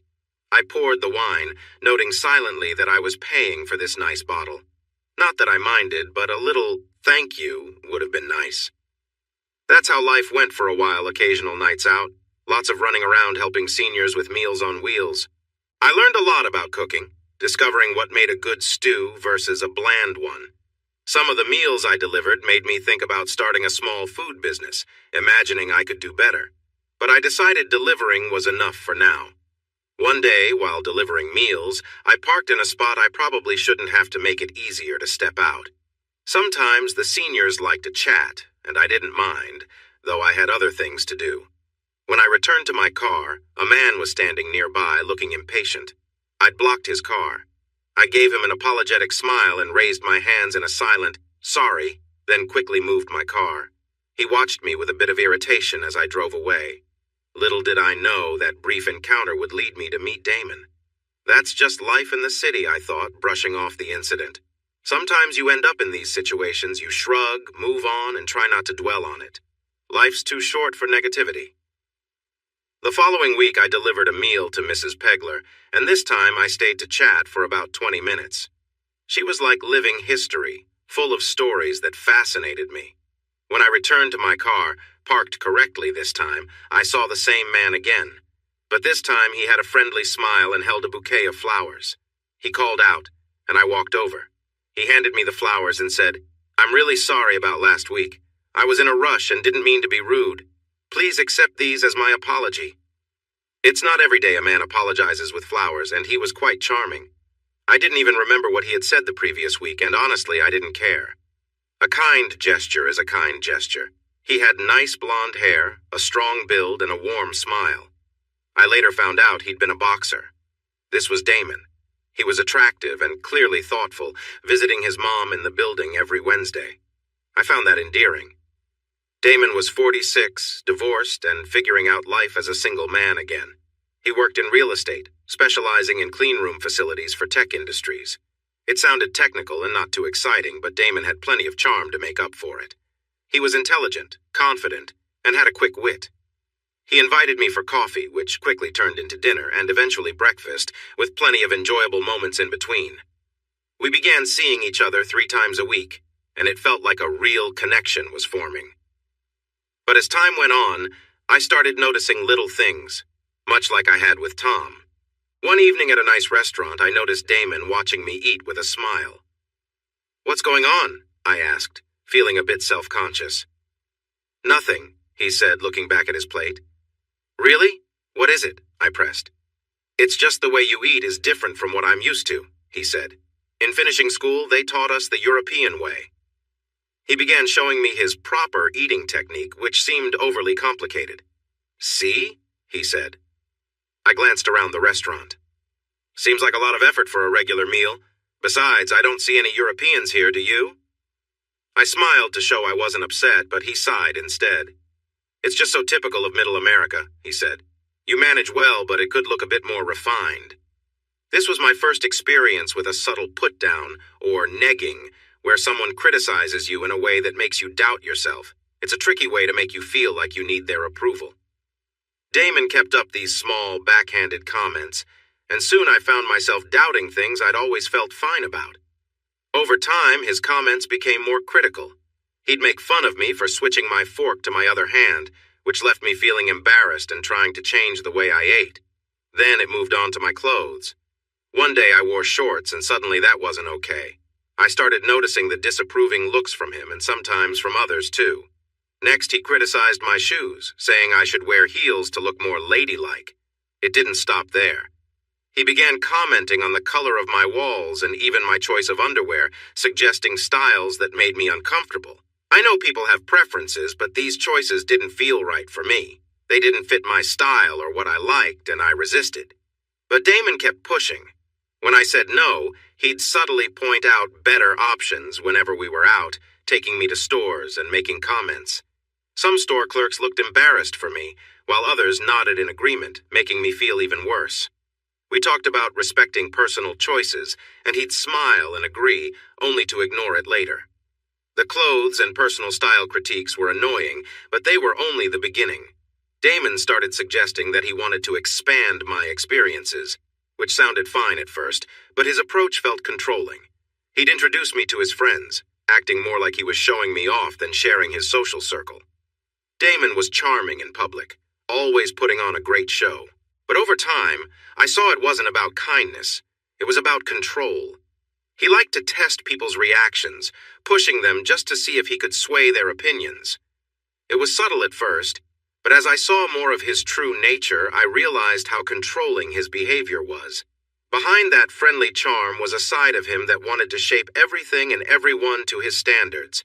He directed that same push toward me, only with more intensity. Looking back, I should have noticed sooner, but somehow I wasn't fully aware of what was happening. After some time, I talked things over with friends and began to see the red flags. Damon was charming, clever, and had a lot of friends, many of whom we met over dinners and outings. Most weekends, when I didn't have the kids, we'd go out and Damon would introduce me to new couples. The conversations were often straightforward, but sometimes caught me off guard. At first, I felt shy when he steered our conversations into unexpected areas. Damon had a knack for guiding the direction of every chat, leading us into adventurous topics as if it were the most natural thing in the world. Early on, he asked if I'd ever done anything daring. I hadn't, and I was fine with that. It wasn't something I'd felt I needed to change. But he made it sound intriguing, and with the encouragement of the couples we were with, I found myself trying new things, even if they were out of my comfort zone. Soon, Damon pushed me to explore more, even suggesting I wear bolder outfits. I felt a mix of excitement and unease, but I followed along. Damon would say things like, "You have to stretch your boundaries," or, "People have wider limits than they think." He argued that being open-minded made us better people, and that narrow thinking held us back. On some level, his ideas made sense when applied to social issues, but when it came to personal choices, it felt off. Still, I couldn't see things clearly because I was so wrapped up in it. Damon kept me busy, always out with him or his friends. The only time I had for myself was when I was with the kids, and I definitely wasn't discussing any of this with them. I had a few chats with Melissa and Cindy, but that was about all the contact I had outside of Damon's circle. One night at a motel, where he insisted we leave the curtains open, something finally made me start questioning everything. Then, the following week, we met a couple named Martha and Simon. They seemed ready for an eventful evening. After drinks, we returned to the hotel. Damon drove, and I later realized this limited my options. We had connecting rooms, and when Damon and I shared a close moment, I noticed the other couple watching from their side of the room. As the evening went on, Martha was suddenly beside me. Nothing intense happened, but they came much closer than I'd anticipated. That night felt strange, like I was slowly being led somewhere I hadn't agreed to go. It reminded me of the metaphor of a frog in warming water, not realizing how the situation was changing until it was almost too late. A few days later, I met Melissa for lunch, which turned into an all-afternoon talk. I even canceled an appointment to keep talking with her. As I described recent events, both of us started to see things more clearly. I realized that Damon was influencing me in ways I hadn't noticed. It was unsettling to see the truth that someone I trusted could have hidden motives. I wanted to believe the best about Damon, but his words about new experiences had clouded my thinking. The turning point came the following weekend at his house, which overlooked the river. I was looking forward to a quiet evening together. We were chatting and laughing in his hot tub when the doorbell rang. Damon got up, and 15 minutes later he returned with another man named Morton. They both smiled as they entered, and I felt a mix of confusion and unease. "January, this is Morton," Damon said, as if this were a normal introduction. Morton started undressing, and I sank lower into the water, feeling exposed and caught off guard. "Oh, don't be shy," Damon said, smiling. "He's just here to talk business with me. Nothing to hide in a hot tub, right?" Damon chuckled, trying to make it sound casual. Morton, meanwhile, looked at me with an unsettling gaze. I suddenly realized this wasn't an accident, it was planned. I could see how the night would unfold. More drinks, some business talk, subtle flirting. And despite my reservations, I found myself going along with it. I didn't object, even though I felt uncomfortable. We talked about contracts and work over drinks, with Damon sitting close, occasionally brushing my hand.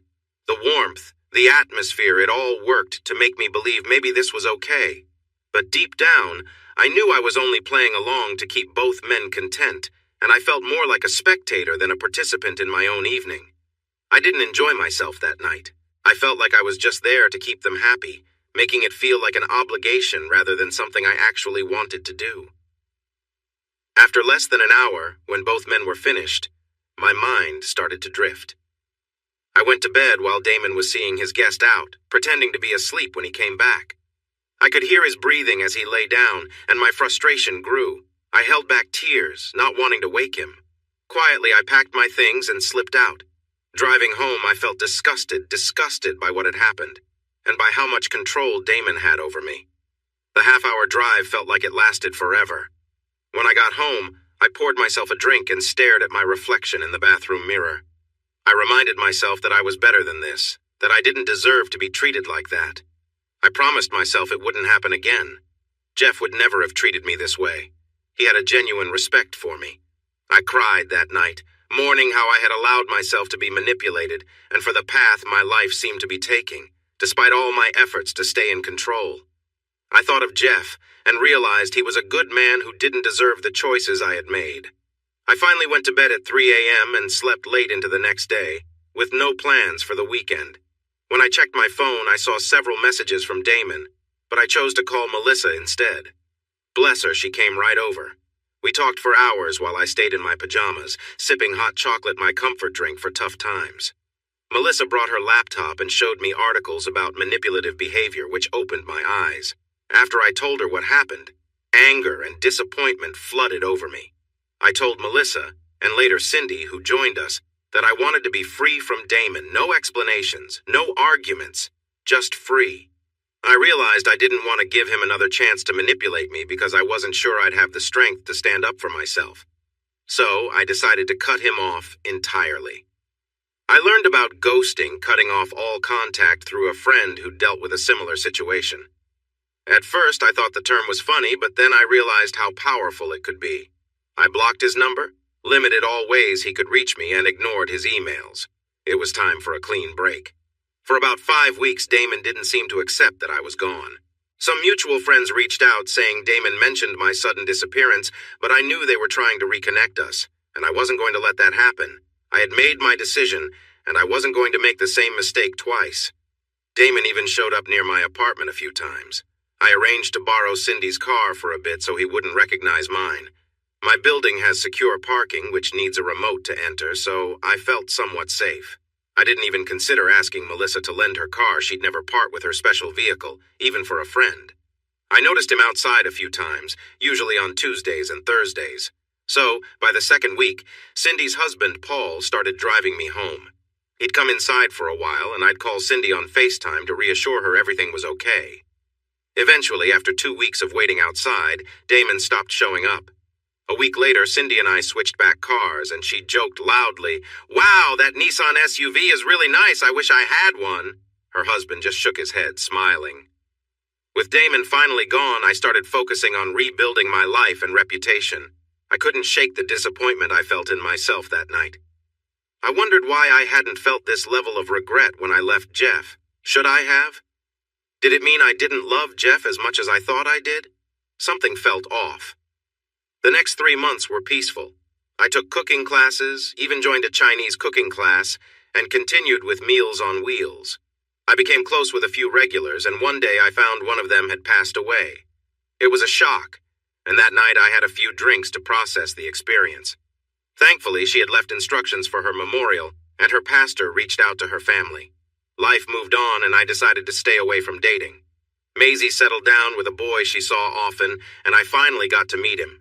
He seemed like a respectful kid, had a little hoop earring, but was polite and attentive to Maisie, which was all I wanted as a parent. Drew, too, was growing up fast. He started coding lessons after school and told me he wanted to create video games someday. I was a bit surprised, but it made sense. He'd always been curious, asking questions about how things worked. I found myself more interested in how video games were made than in playing them. "Not everyone at NASA is an astronaut, right?" Drew had said, and it made sense. I focused on work, and when I closed a deal on a big office building, I was able to put a good chunk toward Maisie's college fund. I emailed Jeff about the plans, and he reassured me he'd help cover the rest. That gave me some peace, but I couldn't shake the feeling of loneliness. Dating again felt daunting. The past year had shown me how tricky it could be, especially at my age.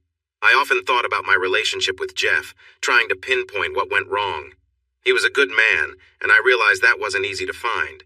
Or maybe I just wasn't great at choosing the right person. One evening, Melissa jokingly suggested, "Maybe a different path is calling you." It was a funny thought, and though the idea of dating a woman had its appeal, Melissa and I both felt drawn to more traditional relationships. Then, as if out of nowhere, I met Tony. I was in the grocery store's frozen food aisle looking for chestnuts for my cooking class when I noticed him. He had a bright, warm smile and his gaze lingered on me. It was a nice feeling, refreshing even. There was no ring on his finger or any sign he'd recently worn one.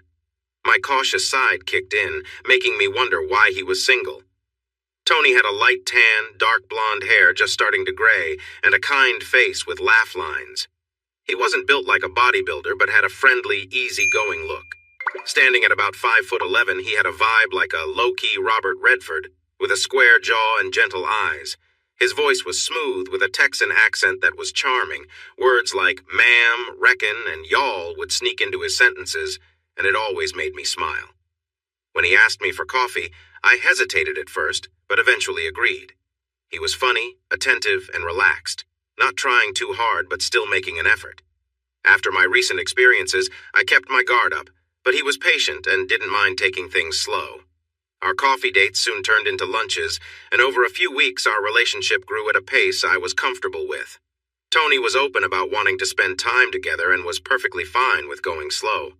I liked that I could control the pace. There was a little bit of lighthearted flirting, but it was all respectful, and I felt myself enjoying his company more and more. He had been in a long-term relationship that ended when his partner left to pursue other things, and after dating casually for a year, he realized he wanted something more meaningful. I wasn't head over heels right away, but I liked him more with each date. From the beginning, it was clear he genuinely liked me, which was nice for a change. He planned most of our outings, and I enjoyed feeling pursued. It reminded me of when Jeff and I had first started dating. Tony had a special way of making people feel comfortable, like they were the only person in the room. One time, we were waiting in line for food at Chick-fil-A when an argument broke out between two families about their kids running around. I stepped back, unsure of what to do, but Tony went right in, calming them down with a few jokes and smiles. The way he diffused the tension was impressive. He truly had a gift for connecting with others. I even joked that he should consider it as a job, but he laughed and said it was too tiring. In 3 months, we'd gone from feeling okay to comfortable to genuinely happy together. It was exactly what I needed. I introduced him to Melissa and Cindy, and when he went to the restroom, Melissa gave me a thumbs up while Cindy joked about him having a brother. Even though Cindy was married, it was still funny. Tony had this perfect mix of humor and charm that made everyone around him smile, while also making me feel special. One night, we went out with another couple, and I watched how easily he fit in with everyone. I don't necessarily believe deep friendships form overnight, but he seemed to get along well, showing genuine interest in the people we met. By the end of 3 months, I felt like everything was falling into place. There were no red flags, no confusing behaviors, just kindness and care. I even introduced him to Maisie and Drew. They weren't overly excited, but they accepted him, and for a teenager, that felt like a win. It all seemed too good to be true. I spent 3 months expecting something to go wrong, but it didn't. I kept waiting for some hidden flaw to surface, but nothing major did. Sure, there were little things. Tony wasn't perfect after all. He had a habit of being a bit messy, which was a minor annoyance, but honestly, I didn't mind. Tony was laid back in some ways, but particular in others. He'd only do laundry when absolutely necessary, often at the last minute, and never ironed his clothes. He had a thing for reality TV, liked to sleep in, and usually skipped breakfast. He'd sometimes ask random questions out of nowhere, which could be a bit distracting. I'd often wish he'd be more assertive when I needed him to be, or more patient when I felt he was pushing too hard. Then there was his quirky collection lunchboxes from the 1950s filled his basement. I could only wonder what his ex had thought of that. These were small quirks, and while some were mildly annoying, they were also things I could overlook or help him improve over time. I found myself thinking, this is it. This is why I went through all those ups and downs to find him. After a few mistakes, I'd finally found someone who felt right. One thing I noticed early on was that Tony couldn't lie. He'd try to soften his answers but couldn't hide the truth if I asked him something directly. Surprisingly, he had a way of being honest without being hurtful. If he thought my hair was a mess or my outfit wasn't great, he'd say it so gently that I'd end up seeing it myself instead of feeling offended. It was refreshing, the opposite of my past experiences. With Tony, I didn't need to guess or coax his thoughts out. Our connection felt natural and easy. I knew I didn't need wild excitement. I'd had my share of that and found it only brought trouble. I just wanted a real, steady connection. Since being with Tony, I felt more content. My thoughts about Jeff softened too. I still remembered the good times and some of the bad, but those memories seemed lighter now. Maybe I was just finally moving on, or maybe Tony was helping me see things from a new perspective. Oddly enough, I realized I hadn't seen Jeff in person for over a year. We'd been polite at school events and exchanged emails or texts about the kids, but we hadn't actually been face-to-face in 14 months. I'd been busy, and with the kids keeping a distance, I didn't hear much about Jeff's life anymore. Our communication had improved a little, but I still felt that leaving him had been the right choice. Meeting Tony had only reinforced that. Recently, I'd had a medical checkup, a routine one, though always a bit uncomfortable as we get older. I ended up waiting for almost an hour, and with my phone battery low, I decided not to waste it. Instead, I flipped through the outdated magazines on the coffee table. I picked up an issue of Time and found an article about a new educational toy that was trending. It was a small, interactive device designed like a house, with screens on each side that showed a family living inside. The game's appeal was its adaptability. It could be set to match a child's age and interests, teaching them about history, culture, and famous books.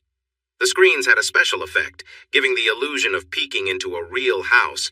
It sounded clever, and for a moment I wondered if Jeff had been involved, but after a quick search, I realized it was from a smaller Boston-based company, not one Jeff's team would typically work with. Still, my thoughts drifted to him. Jeff had always had an eye for creative, meaningful projects like this. I wondered if he'd appreciate the idea behind it. Just then, Tony arrived at the doctor's office to pick me up, and any lingering thoughts of Jeff faded. Tony and I were finally in sync. We agreed on what mattered and genuinely cared for each other. I found myself daydreaming about a future together, maybe even moving in and building a life side by side. Tony often talked about his work managing a few malls for a real estate company. His job involved overseeing security and handling the logistics of keeping everything running smoothly. I hadn't thought much about that kind of work before, but he explained it in a way that made sense. It seemed Tony was both organized and reliable, qualities I'd come to appreciate more than ever. In a way, everything felt like it was finally falling into place. I felt ready, excited, even for what might come next. He was quiet for a moment, holding my hands as if trying to find the right words. "Jan, I'm honored that you're here with me. Tonight was important, and I wanted you to be part of it. That's all I meant by special." I never thought... His voice trailed off, and he looked away as though he was struggling with what to say next. I sat there feeling a mix of disappointment and embarrassment. I'd been so sure that this night would be more than just a celebration of his award. It seemed clear in my head, but I could see now how I had let my own hopes take over. I looked down, trying to hide the emotions swirling inside me. "Jan, I care about you deeply," he finally said, his voice sincere. "But I wasn't planning any big steps tonight. I wanted to celebrate this moment with you, to have you by my side for something that meant a lot to me. I never meant to make you feel like there was more." It was hard to hear, but I appreciated his honesty. I nodded slowly, letting his words sink in. This wasn't the fairy tale moment I'd been hoping for, but at least he was being open with me. We sat in silence, and I tried to gather my thoughts. "Thank you for telling me," I replied quietly. I guess I just got carried away, thinking this would be a turning point for us. Tony gave my hand a gentle squeeze. "Jan, I'm not saying that there won't be a next step, just not tonight." I managed a small smile, trying to show him I understood. "I think I just got ahead of myself, but thank you for wanting me here. It did mean a lot." With that, we settled back into bed, both of us lost in our own thoughts. The night hadn't turned out the way I'd imagined, but maybe it was a reminder that things don't always go according to plan. As I lay there, I realized I needed to let go of the picture I'd painted in my mind and allow things to unfold naturally, even if it meant waiting a bit longer for the future I dreamed of. The next morning, as we shared breakfast and talked casually, I felt a sense of calm. I hadn't gotten the commitment I was hoping for, but I was with someone who cared about me, someone who wanted me to be part of his life, even if it wasn't the happily ever after just yet. I decided to take it one day at a time, grateful for the journey I was on, wherever it might lead. My voice trembled as I asked, "Why can't we?" Tony looked at me, puzzled. Why can't we what? I took a deep breath, trying to hold it together. Move in together. Make this something real and lasting. I watched his expression shift from surprise to something else, something serious. He pulled his hands away and leaned back, clearly thinking hard. "Jan," he began, "I'm never going to ask you to marry me." He said it calmly, meeting my eyes with a steady gaze. I felt my heart drop. "What? What do you mean?" I stammered, my voice unsteady. "Look, what we have is great, Jan, but I don't want to get married. Not to you or anyone. I'm happy with how things are." I could tell he was trying to be kind, to spare my feelings, but the honesty stung. "But why?" I asked, confused and hurt. "I thought we were building something. Shouldn't we be moving forward?" He looked down, gathering his thoughts. "Jan, you're a remarkable woman, driven, determined. You know what you want, and you go after it. I admire that about you." He paused, choosing his next words carefully. "But sometimes your focus is so intense that it feels like there's only one way forward your way, and when reality doesn't match that vision, it creates tension." My frustration started to grow. I took a slow breath. "Please, just be honest," I said, determined to hear everything. He nodded, looking a little weary. "Okay then. Sometimes. You can be a bit intense, a bit demanding. It's not all the time, but it's there. The space we have in this relationship helps us. But if we were married, living that close every day, I don't think it would work. We're just different." I felt a mix of anger and hurt. Part of me understood he was being as honest as he could, and yet it hurt to hear. Here was the man I thought might be my forever, telling me I wasn't enough for him. Tony's voice softened as he continued. "I just think we're good where we are, Jan. Nothing more, nothing less." I took a deep breath, letting his words settle. "I need to go," I said quietly, standing up and looking around for my things. "Please don't go like this," he pleaded, watching me gather my clothes and slip on my shoes. "What we have is good. I've never connected with someone like I have with you. We don't have to end it." I found my bag, and as I reached for the door, I looked back. "Goodbye, Tony," I said firmly, leaving no room for doubt. Out in the hallway, I took out my phone and called for a ride. As I stepped into the hotel lobby, the bright lights and distant sounds of conversation seemed strange and distant. My car arrived quickly, and soon I was headed home, the city lights blurring past. My driver, Wanda, chatted non-stop during the ride. I gave polite responses, trying to keep my thoughts focused on the stars outside. In less than 35 minutes, we pulled up to my place. I went inside, slipped off my clothes, and took a long, hot shower. Afterward, I poured myself a small glass of cognac, savoring the warmth as it went down. I sat out on the balcony, gazing at the moon and the view over Bellevue. My thoughts were a mix of frustration and sadness. I felt hurt and let down, trying not to dwell too much on what Tony had said. I knew my flaws. I didn't need them pointed out by someone I'd thought might be my forever. Why did I keep picking the wrong partners?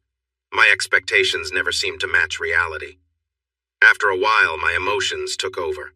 I stood up, leaned over the balcony, and tossed my glass into the night, letting out a long, frustrated scream. It felt oddly freeing. Then, aware of my neighbors, I quickly slipped back inside, not wanting to explain any outbursts. I didn't want to break more glasses, especially the ones from my wedding set. I went to bed, determined not to cry, and finally drifted to sleep. The next couple of days, I took off work. Cindy and Melissa saw I was having a tough time, so they came over to keep me company. I didn't bother changing out of my pajamas. I just didn't feel like it. We watched movies, ate ice cream, and shared a few bottles of wine. I let out my feelings, and they comforted me like true friends do when someone's heartbroken.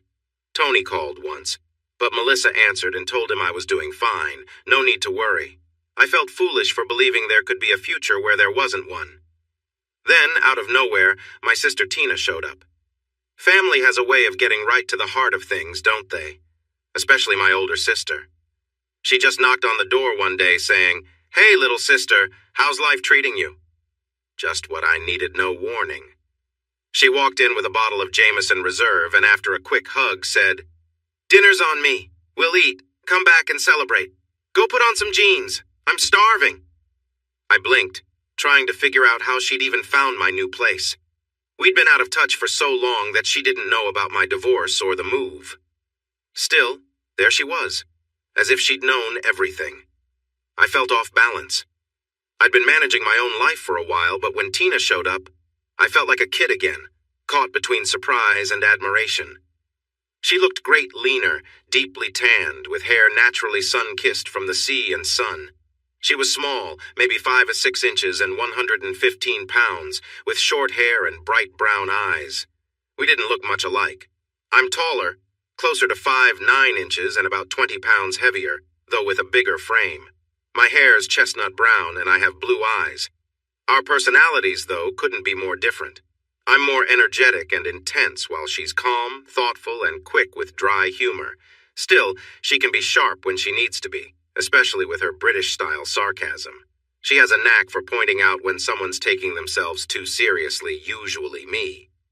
"Come on, Jan," she laughed. "Are we just going to stand in the doorway? I come bearing gifts."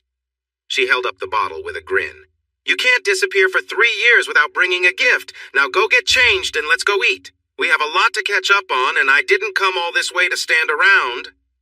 I'd forgotten how fast she talked, how naturally she expected me to fall in line. Maybe we were more alike than I thought. "Of course," I mumbled, stepping aside. She put the bottle on the table and looked at me, waiting. I just stared back. "What?" "Oh, for heaven's sake, come here." She pulled me into a hug, and I relaxed, catching the familiar scent of oranges in her hair. "Oh, Tina," I murmured, feeling the tears come. She pulled back, holding my shoulders. "I'm sorry I wasn't here sooner, but I'm here now. Let it all out, little sister. Tina's here." She looked at me, understanding the hurt I still carried from Tony, even though it had been a few weeks since I'd seen him. I'd kept busy with work, hadn't been enjoying much beyond my routine.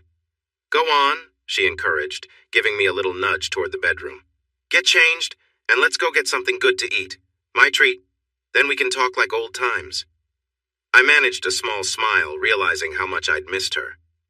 Sometimes being around the right people is exactly what you need to feel whole again.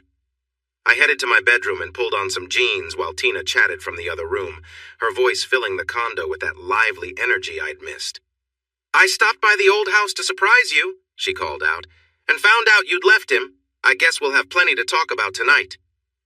"Your place is lovely, by the way," Tina said as she wandered around, stopping to admire the big windows that opened out onto the balcony. While I struggled into some old jeans and searched for socks to match my ankle boots, I heard her open the balcony door and step outside, only to return a moment later. I glanced at myself in the mirror a bit rushed, but good enough. When I walked out, I found her flipping through a cookbook. "Cooking, huh? Is there no end to these new skills of yours?" she asked with a smirk, holding up How to Be a Domestic Goddess. "Not much room for this on a boat, you know. I'm a bit envious. You have a beautiful place, Jan. Really nice." I let out a small laugh. I didn't have much choice but to set up somewhere. "Well, that was your call, wasn't it?" she said, her directness cutting through like always. I sighed and she softened a bit. "Let's save the deep dive for after a few drinks. You'll be more open then." And so we headed out. She'd driven over in another Prius, which surprised me a bit. She caught my raised eyebrows as I explained on our way to Gaucho Grill, a top-notch steakhouse I'd chosen, figuring she could treat us both. Once we'd settled at the restaurant, ordered our drinks and picked our meals, filet with lobster for me, a flaming steak skewer for her, she lifted her glass, giving me a warm smile. "So, where should we start, January?" she asked. "You left Jeff, moved out, started fresh, and somehow found friends who think your daughter's ungrateful. What a journey. Where do we even begin?" I sighed, knowing this was coming the moment I opened the door to her. There was no escaping it. I'd have to share everything, my choices, my reasons, and she'd inevitably analyze it all in that way only sisters can. She must have noticed my hesitation because she offered a crooked smile. "Oh, come on, sis. With everything going on, can you blame me for being curious?" I took a breath, then started at the beginning, explaining the events leading up to my split with Jeff, the building unhappiness, and eventually the fallout with Tony. I tried to be as honest as I could.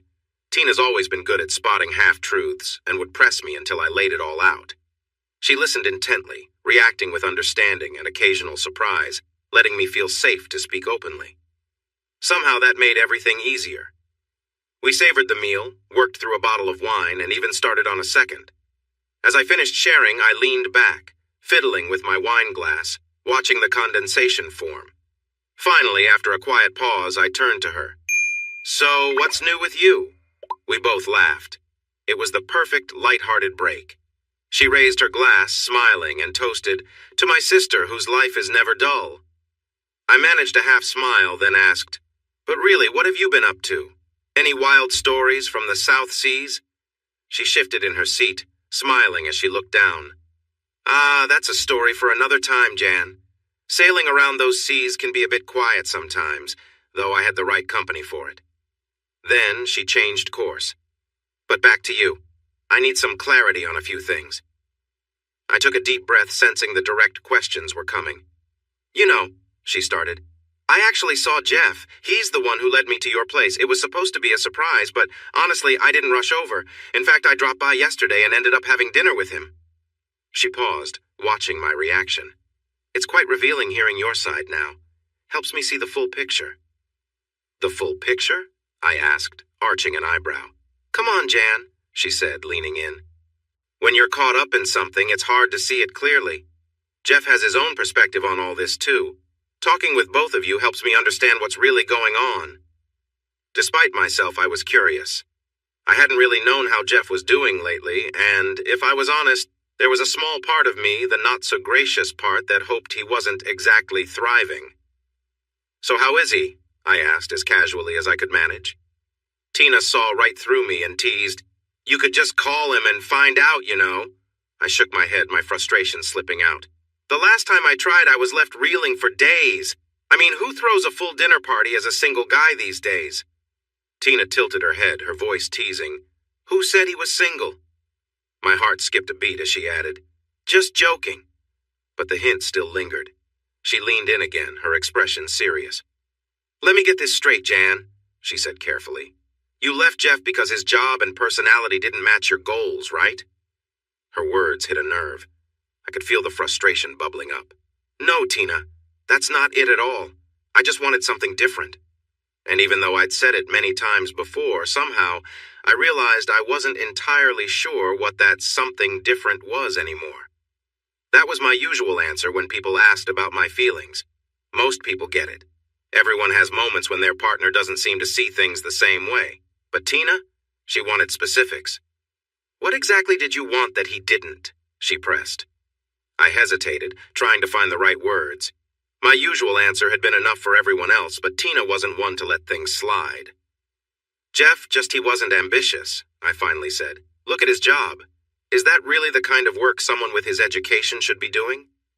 "He has his PhD, Jan," Tina reminded me, raising her eyebrows. "Got it 6 months ago." I blinked. "I didn't know that," I said quietly. The kids hadn't mentioned it either. "Well, he does," she said firmly. "You think making toys is beneath him? Who should be shaping the next generation's toys if not someone smart and caring like Jeff?" I felt my cheeks heat up. When she put it like that, I wasn't so sure. But I pushed back, saying, "It just wasn't the right fit for me for us." Tina rolled her eyes. "You know, Jan, you can be a bit of a snob. You didn't even try to see what Jeff saw in his work." I crossed my arms and tried not to look defensive, but Tina pressed on. "So things weren't great, right? You were tired of it all.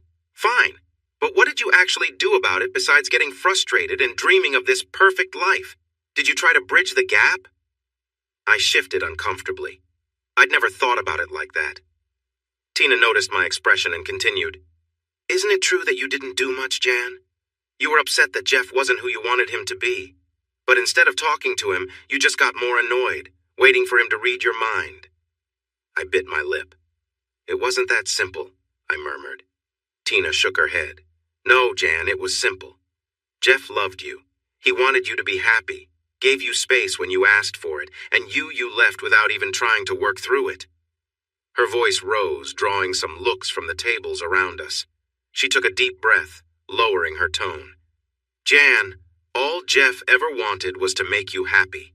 But did you ever really try to make it work? I looked down. It just wasn't working for either of us, I said, my voice soft. I thought ending it was best. For who? She challenged. Did you even ask Jeff what he wanted? Her words struck deep. I'd never fully considered how my choices might have blindsided him, but hearing her talk about it now made me see it differently. She went on, You know, Jan, you always expected the world to change around you. But how's that worked out? Have these new relationships filled the gaps Jeff couldn't? She didn't give me a chance to respond, which was probably for the best because I had no good answer. Jeff isn't here to blame anymore, she added. It's just you now, Jan. What does that tell you? Her words made me feel raw and vulnerable. She was right. I'd been thinking the same thing in recent months, though I'd always found reasons to push the thought away. After all, it wasn't my fault Tom didn't like kids, or that Damien had unique interests, or that Tony didn't want more. But Tina wasn't done. Jan, the only common thing in all these relationships is you. She leaned back, watching me. There was no smugness, no "I told you so" in her eyes. She looked at me seriously, waiting for me to say something, anything. I felt the weight of her words, but I wasn't ready to admit she might be right. Listen, Tina, I said, voice tight. It's easy for you to judge. You haven't been here through all of this. I jabbed a finger in her direction, feeling the need to defend myself. You've been off living your own life. I was the one here feeling trapped, trying to get out. She held my gaze, unflinching. Oh, Jan. Always quick with an excuse, she said quietly. So tell me, has this new life given you everything you wanted? I opened my mouth but couldn't think of a good response. She shook her head, disappointed. See, Jan, this is what I mean. Instead of really hearing me out, you're just finding excuses, avoiding the truth. And for once, I didn't have a comeback. My marriage is still strong, you know why? Because I learned that it takes work from both sides. It seems like for you, you had 2 kids, got a job, and then thought that was it. But relationships need more than just going through the motions, Jan. It feels like you just gave up. I sighed, trying to explain myself. Am I not allowed to be happy, Tina? Should I have just settled into the perfect wife role and forgotten about myself? You know I'm more than that. I felt trapped, like I was going to break if I stayed. Tina took a deep breath, clearly frustrated. But did you ever talk to Jeff about that feeling? Did you try to really work it out? I think Jeff understood when I left, I said, a little defensive. I mean, he must have known how I felt. Tina raised her eyebrows. No, I don't mean yelling at him for everything he did wrong. I mean sitting down and actually talking to him. Did you ever do that? It hit me then that I hadn't. No, I admitted quietly. I just never did. She shook her head. Jeff thought about calling you afterward just to talk. He wanted closure, but he couldn't bring himself to do it because he thought you'd shut him down. So he respected your decision. He loved you enough to let you go, and you just kept going, moving on to one thing after another. Her words were sharp, but she wasn't wrong. She paused, taking a deep breath before continuing. You already had what you were looking for, Jan, but you couldn't see it. You turned it into something else, made it about everyone but yourself. You've always done that. Her voice softened, but her words cut deep. Then she murmured, "Wrong side of smart," and picked up her glass of water. That phrase sent a jolt through me. That's not fair, I snapped, louder than I intended. People in the restaurant turned to look, but I didn't care. The phrase echoed every hurtful thing I'd ever heard, every comparison to her, every time I felt I didn't measure up. What? Tina looked at me, surprised, but I kept going, voice quieter but still firm. I'm not stupid, Tina. Don't you dare use that phrase on me, just like Mom used to. I've had enough of that my whole life. Tina's eyes softened as she reached across the table, taking my hand. Jan, that's not what it means. Yes, it does. Wrong side of smart, it means the opposite of smart. It's just another way of saying not smart enough. She looked at me with genuine surprise. No, Jan, that's not what it meant at all. I wiped my eyes, confused and a little vulnerable. Then what did it mean? Mom didn't think you were not smart enough, Jan. Do you remember those intelligence tests we took as kids? You scored higher than me, 13 points higher. Mom didn't tell you because she knew you'd make a big deal out of it. I stared at her, surprised. I would have bragged about it if I'd known. And yet, here she was, telling me something that changed how I looked at myself. What Mom meant, Jan, is that you're smart in a different way. You have a knack for understanding your feelings, for explaining them, for finding justifications when you need them. You're quick to figure out why you feel a certain way, and you're good at coming up with reasons for your side of things. You know how to defend your decisions, even if it means not fully facing them. She paused, letting that sink in. So when Mom said wrong side of smart, she meant you have a talent for arguing your side, sometimes so well that it becomes hard to see anyone else's perspective. Her words stirred something deep within me. It was unsettling but rang true in a way that was hard to ignore. I looked at her, really taking in what she was saying. I felt like for the first time, I was truly listening. I was so focused on my own feelings, blaming others, that I hadn't even thought about my own part in all of it. It wasn't just Jeff's mistakes, you know, Tina continued. You never really talked things over with him before you got upset. But in your mind, that was his fault too, right? You explained your feelings but never looked at what you were bringing to the relationship.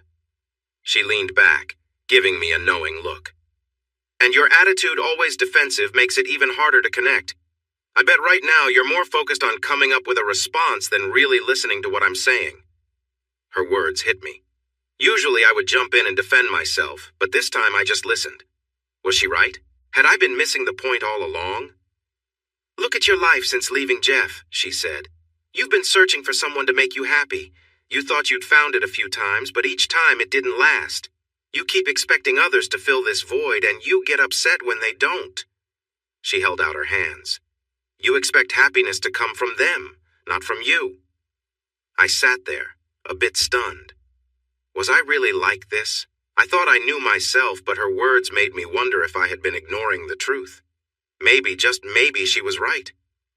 I thought back to my behavior over the years, how I criticized Jeff's job, dismissed Drew's interests, overlooked Maisie's feelings, and made excuses for my own choices.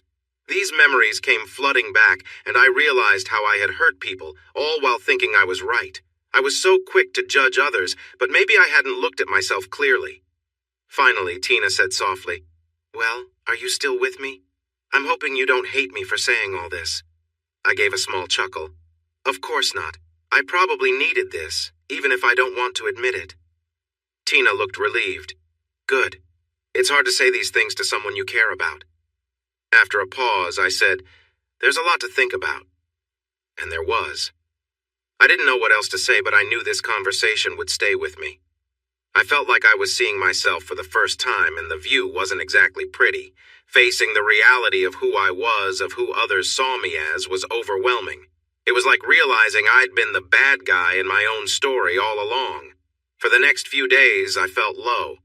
Tina stuck around to check in on me, and even helped me find a therapist.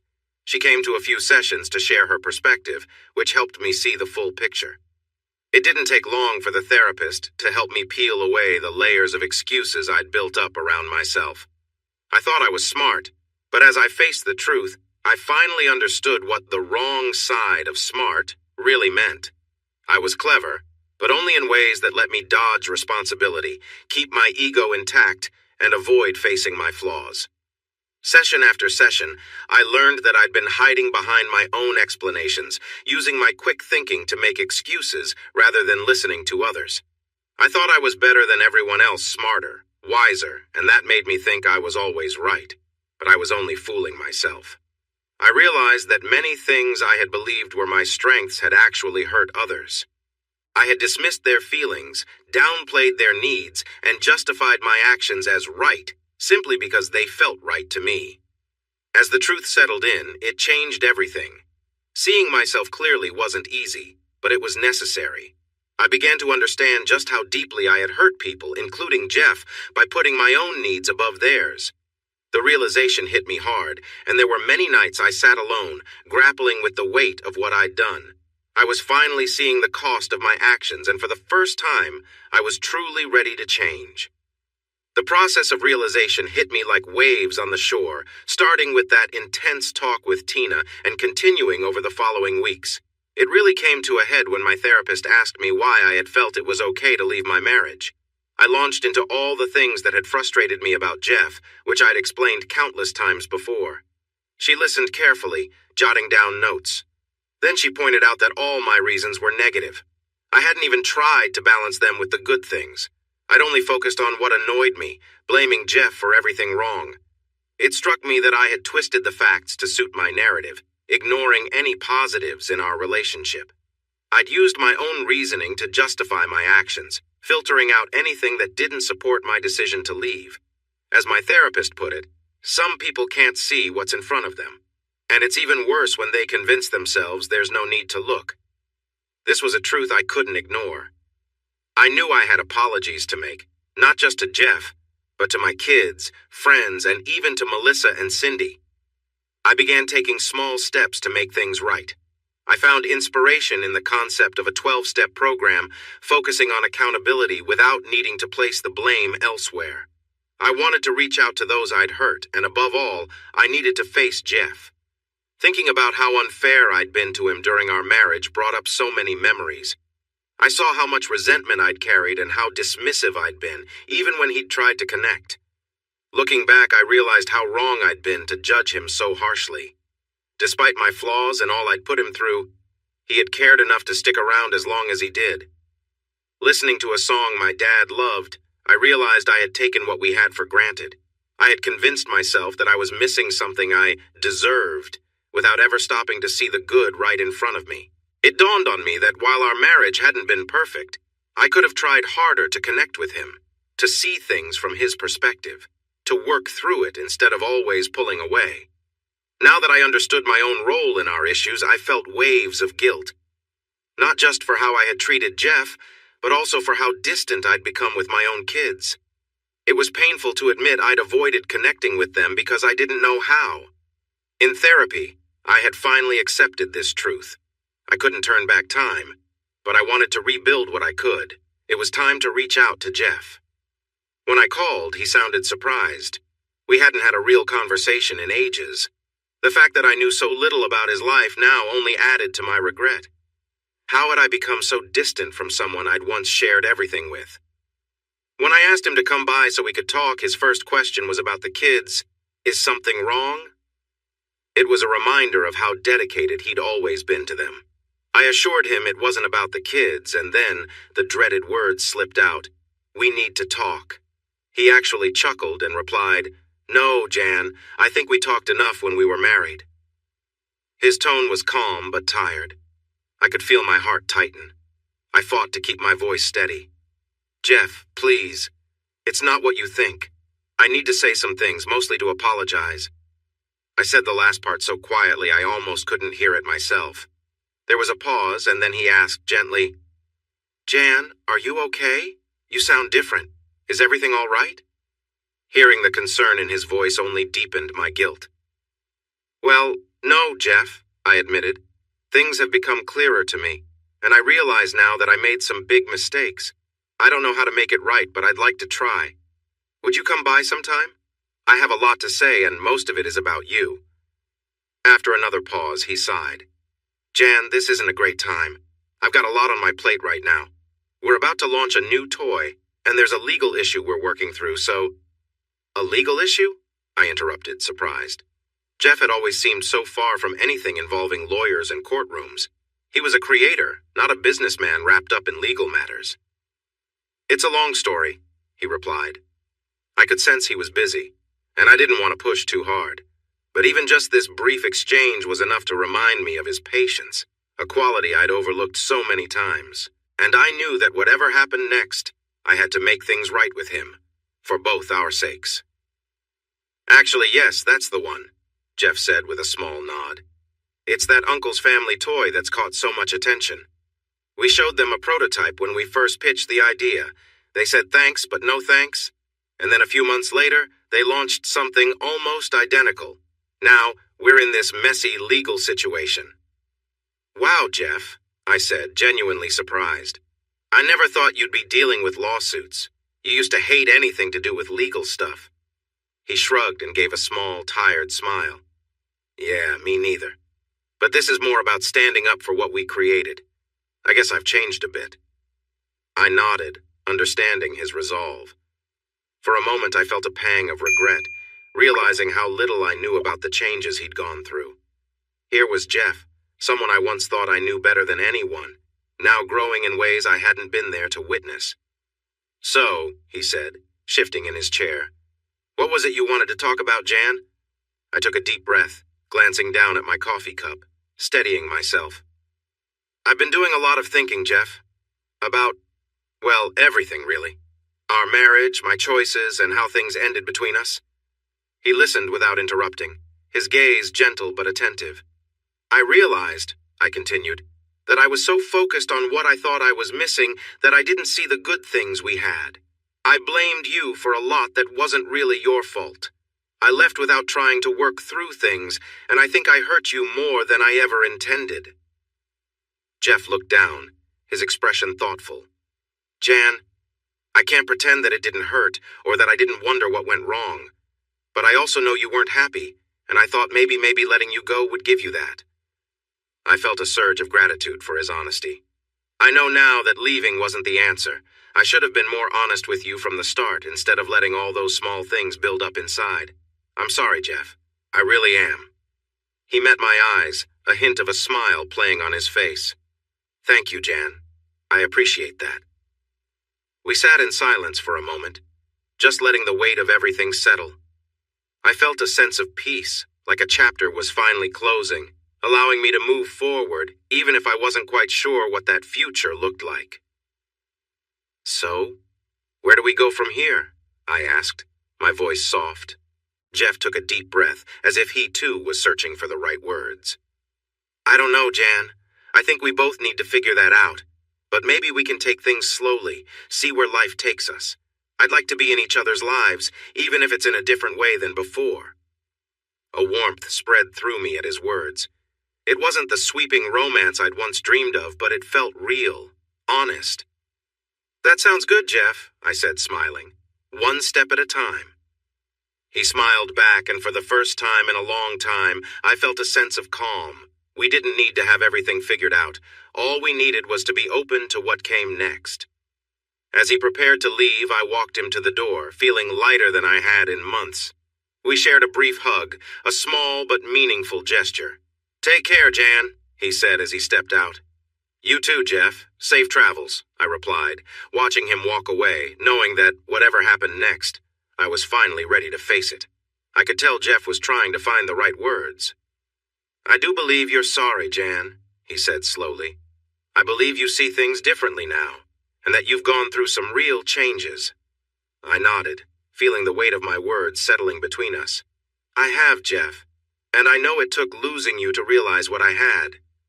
He looked down, gathering his thoughts. "The thing is," he said, "I had to move on too. I was hurt, and I had to find a way forward. I'm glad you're seeing things clearly, but I don't know if I can just go back to what was. Too much has happened." My heart sank, but I knew I owed him honesty. "I understand. I really do. And I'm not asking to pretend like nothing happened. I want a chance to build something different, maybe a fresh start. No pressure, no expectations." He was silent, his gaze drifting to the window for a moment. "Jan, it's hard to forget the pain, the way things ended, but I can't deny that it means something to hear this from you." There was a softness in his eyes as he looked back at me, and for a second, hope flared up inside me. "So," he said, "what are you asking, really?" "I'm asking if you'd be open to spending some time together," I said, choosing my words carefully. "No labels, no big promises, just maybe dinner here and there. Let's see if we still connect." He nodded, thoughtful. "I think I could do that," he said, a small smile forming. "But I have to be honest, Jan. I don't want to end up in the same place we were. We'd have to go slow, really slow." I smiled, feeling a sense of relief. "That's all I want, Jeff. Just the chance to get to know each other again." He looked at me with a warmth I hadn't seen in years. "Then maybe we can start there." It wasn't a grand reunion, but it was enough a quiet hope, a small step forward. As he left, I watched him walk away, knowing this was just the beginning of something new, something real. And for the first time in a long time, I felt at peace. Seeing this new side of Jeff felt surreal. In all the years we were together, I'd never seen him so grounded, so sure of himself. He had moved on in a way I never anticipated. "I never thought I'd hear this," I managed to say, still processing his words. "It's just, I'm shocked." He gave a small, understanding smile. "I know, Jan. When you left, I was lost. It took me a long time to find my footing again. For a while, I didn't know how to be the kind of dad Drew and Maisie needed. It was hard to show up for myself, let alone for them." I felt tears welling up. "Jeff, I didn't realize any of this. I should have, but I didn't. You couldn't have known. You were busy finding your own way. I asked the kids to avoid talking about you around me. It was too painful. I couldn't stand hearing about your new life." He paused. "But eventually, I found a way to move forward." I sat there, unable to look away. "That's when I met Amber," he continued. "She understood what I was going through. We leaned on each other. One thing led to another." Amber. The name felt strange, but I kept listening. He sighed and looked at me with a hint of regret. "We just got married. In fact, after Boston, we're heading to the Bahamas for our honeymoon." The news felt like a punch to the chest, so this was why Tina had been so gentle with her advice. She must have known. He didn't have a wedding ring on, and I realized I'd been glancing at his hand. Jeff noticed and said, "The ring's being resized. Amber got the wrong size and it takes a bit to fix." I couldn't help but ask, "Does she make you happy?" He nodded. "Yes, she does. But Jan, I want you to know your apology means a lot. I really needed to hear it. It's just that part of my life, our life, it's closed now." I held back tears, searching for strength I didn't feel. "I understand. I want you to be happy." He gave me a long, thoughtful look. "I don't want to shut you out. We'll always be connected through the kids. When I get back, let's have dinner. You can meet Amber. For now, just focus on them. Maisie should be here soon. Drew and she were arranging a ride when I left." He glanced at his watch, then stepped closer, concern in his eyes. "Will you be okay, Jan?" I took a deep breath, trying to keep my voice steady. "Yes, I'll manage. You know me." He hesitated, still worried. "Are you sure?" "Yes, go, Jeff. You have a honeymoon to enjoy and I have the kids to focus on. It'll be fine," I said, though we both knew my words were thin and fragile. As he reached the door, he stopped and turned back. "Jan," he began, his tone soft. I'm sorry. I'm sorry you realized this too late. Life doesn't always give us second chances, but I hope you can find peace with it.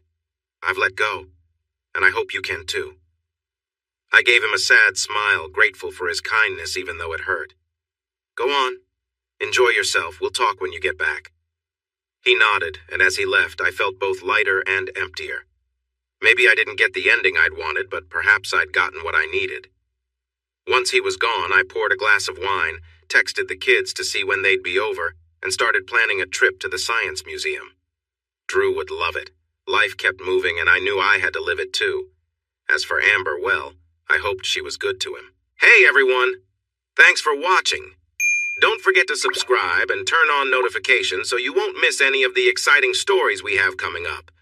What do you think about the characters in this story? Let us know in the comments. We'd love to hear from you.